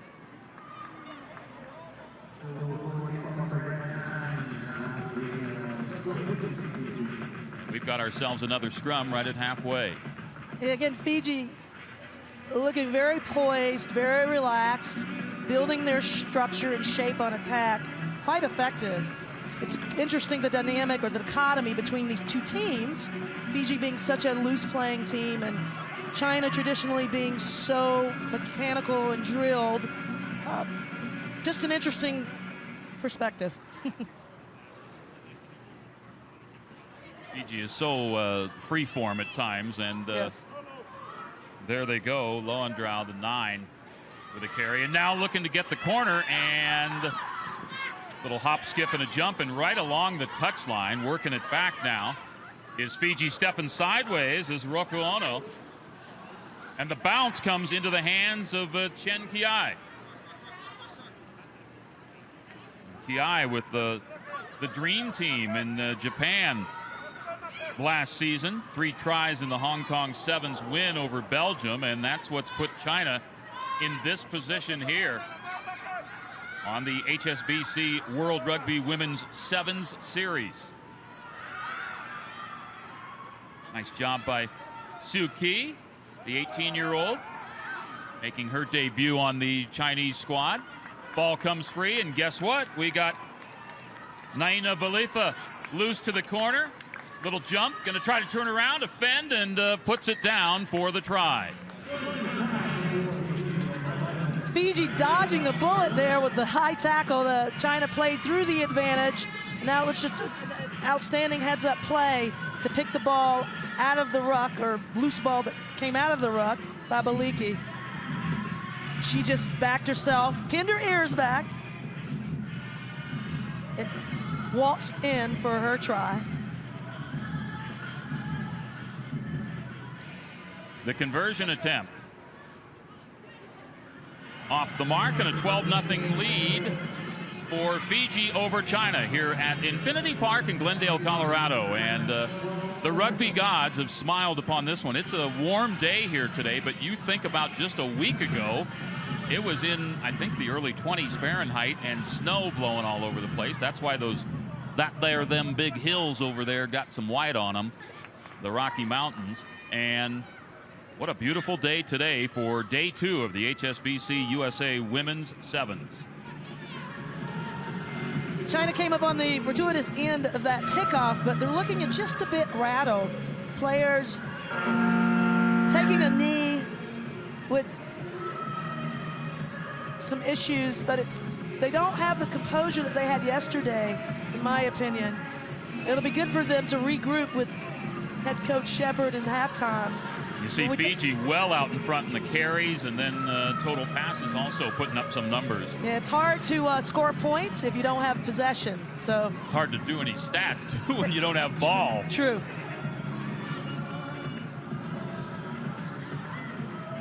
So far, Fiji has been in control as Salikavidi and Baletha with tries. One of them converted, and a 12-0 lead. China trying to get on track. And the runner outside is Wang Wanyu. Cuts it back. Nice move there. Can she restart and get it? No, leaves it just a little messy there as it falls back to Huyu.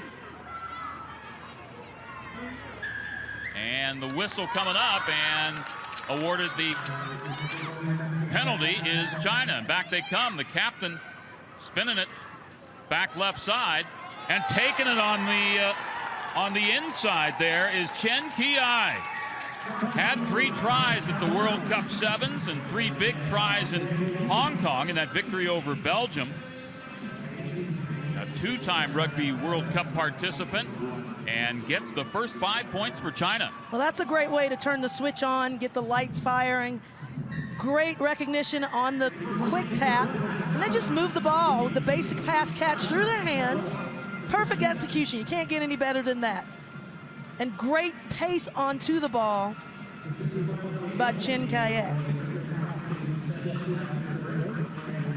We are at the intermission, and a 12-5 advantage for Fiji over China here in Rugby Town, USA. Infinity Park, Glendale, Colorado. And heading over to the Fijian huddle, and the 42-year-old X-15's captain for Fiji, Ifereti Dovivereta. He is the coach, and let's listen in.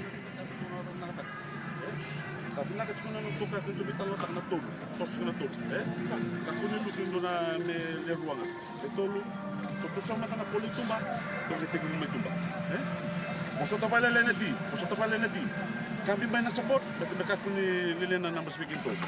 To support cima to, right? Auto vang kami kung second half, Tek bunga toso. Kan to. Right, toso.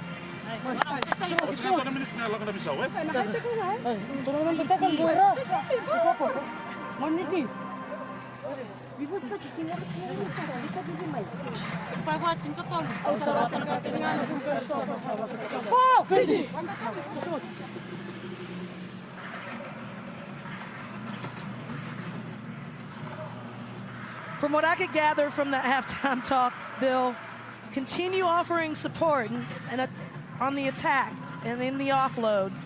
I think he's pretty pleased with how they played first half. Now let's take it a step further and let's step up our defense too a bit. Nice. You took some Berlitz classes or something like that, aren't you? You're kind of an international. Yeah, Babel helps. Yeah. Waving a lot. Bula! Yeah, bula bula!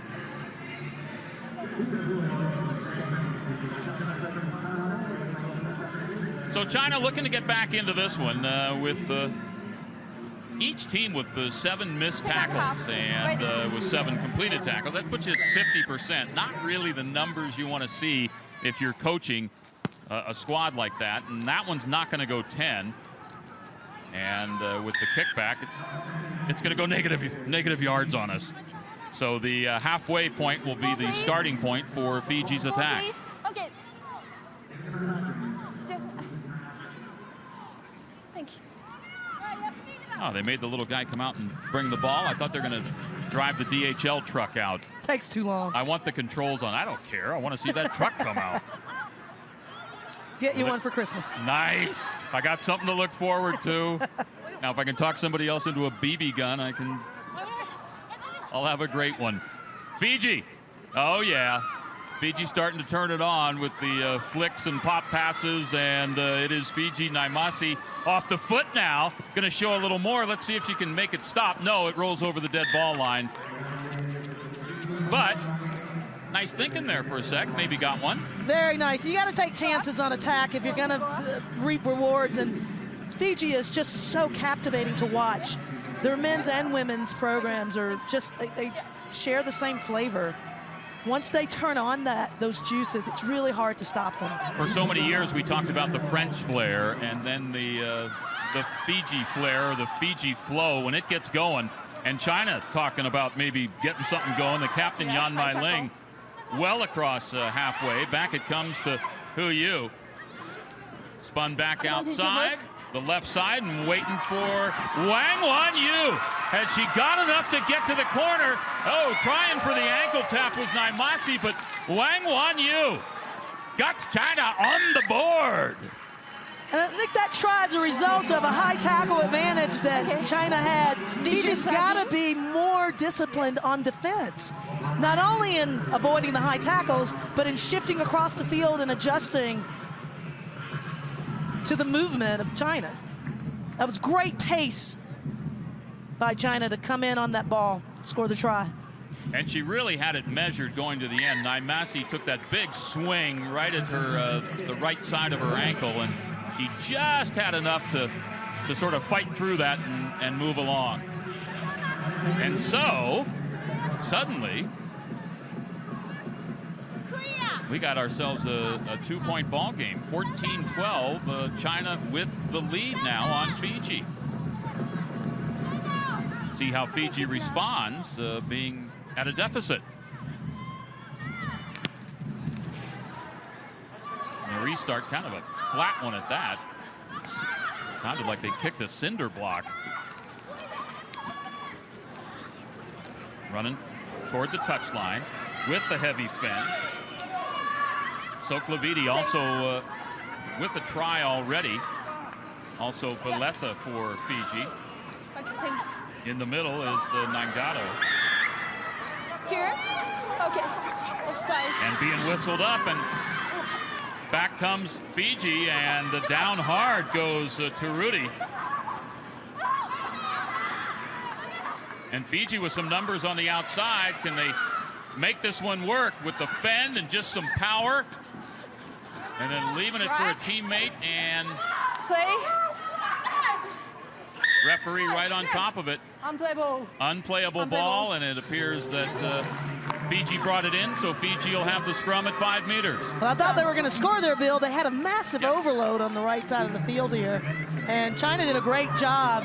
But they didn't really have them fanned out. They had them, it looked like a tarmac at LAX on Friday night. There was like 4 in a row right behind them.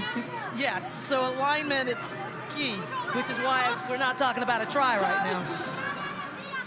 So 5 meters out. Let's see, is Taruti to feed this one? Sorry, yeah. Okay. And waiting just outside. Michael, okay, thank you. Wearing the 10 is Ruku Ono. Bind. See if she gets Set. first call when Taruti, if she's able to pluck it out of there. That breaks down and does go to Ruku Ono. Ruku Ono gives up high, and oh, that's a bad one. And that's just tremendous defense by China coming up and causing that knock-on. The captain, Chen Kei. She's a tough cookie. Oh, and a tough cookie and a half. I mean, those are the kind of cookies that sit on a plate for a long time because nobody wants to lose any teeth. Right? Yeah, Chen Kai, she is, I don't know if she's taking her position or she's just slowly moving out after a substitution. I think she's just heading to the shade. But she did her job. She knew where it was going. She anticipated and she delivered. Sit. China in its own end. Who you? Trying to get things out of there, and it would have behooved her to move to the right a little because there's a lot of green space over there, and there's a bunch of Fijians over here.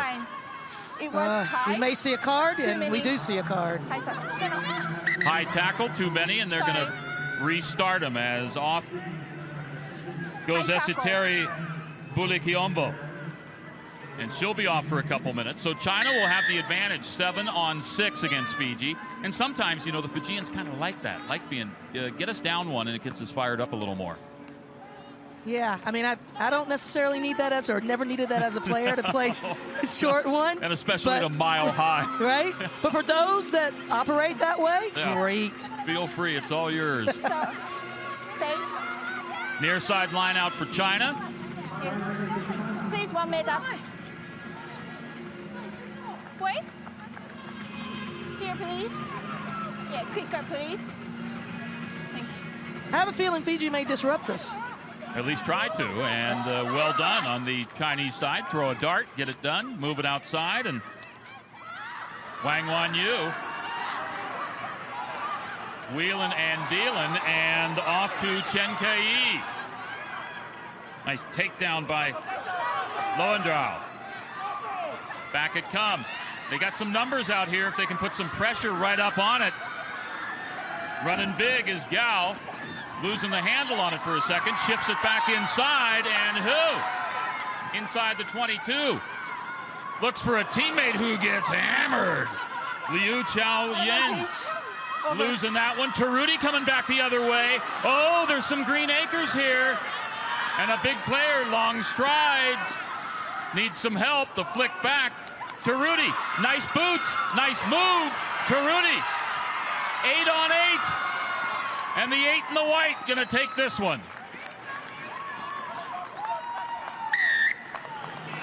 There are bodies all over the field, but that was an absolute beauty by Taruti. Great tackle defensively down by Fiji to set that up. And Taruti had the urgency and the energy to run that ball back up, connect with her support, and stay in a position of great impact as she took it in for a try. The folks in the truck are asking for the copyright on Beauty by Taruti. We're going to make some T-shirts, and what a way to win. The conversion no good, but it was enough for Fiji. Taking care of China. And doing it late, 17-14. Fiji, a winner over the Chinese. So the Challenge Cup. Challenge Trophy, I should say. The semifinals, take a look there as Spain took care of Mexico 46-0. And Fiji, a winner over China. So it'll be Spain and Fiji in that Challenge Trophy final. Let's take a look at the cup draw. The winners, of course, New Zealand, Canada, France, and the USA. On the losing side, for the 5th place semifinal on the left side, that'll be Ireland and Russia, and then England and Australia, who was surprised by the United States, and probably the United States surprised a lot of folks in the crowd too. Take a look at the winner's side in the semifinal. Great showdown on the top end. New Zealand and Canada, and the home team USA against the runner-ups at the World Cup Sevens. That'll be France going at it here in beautiful Glendale, Colorado. Performance tracker so far, Letitia Nangato with 33 points, and Lucy Mulhall right there. Mulhall with the advantage certainly on the tackle side. The captain for Russia in the 3rd spot, Elena Mikhaltsova with 31. We are going to step aside for about 40 minutes, and when we come back, it will be the 5th place semifinal. Should be Ireland and Russia going at it, but go get yourself a little iced drink or a morning coffee or something to keep you awake, depending where you are, and then come on back in 40 minutes for more from the HSBC USA Women's Sevens in Glendale, Colorado.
All right, ladies and gentlemen.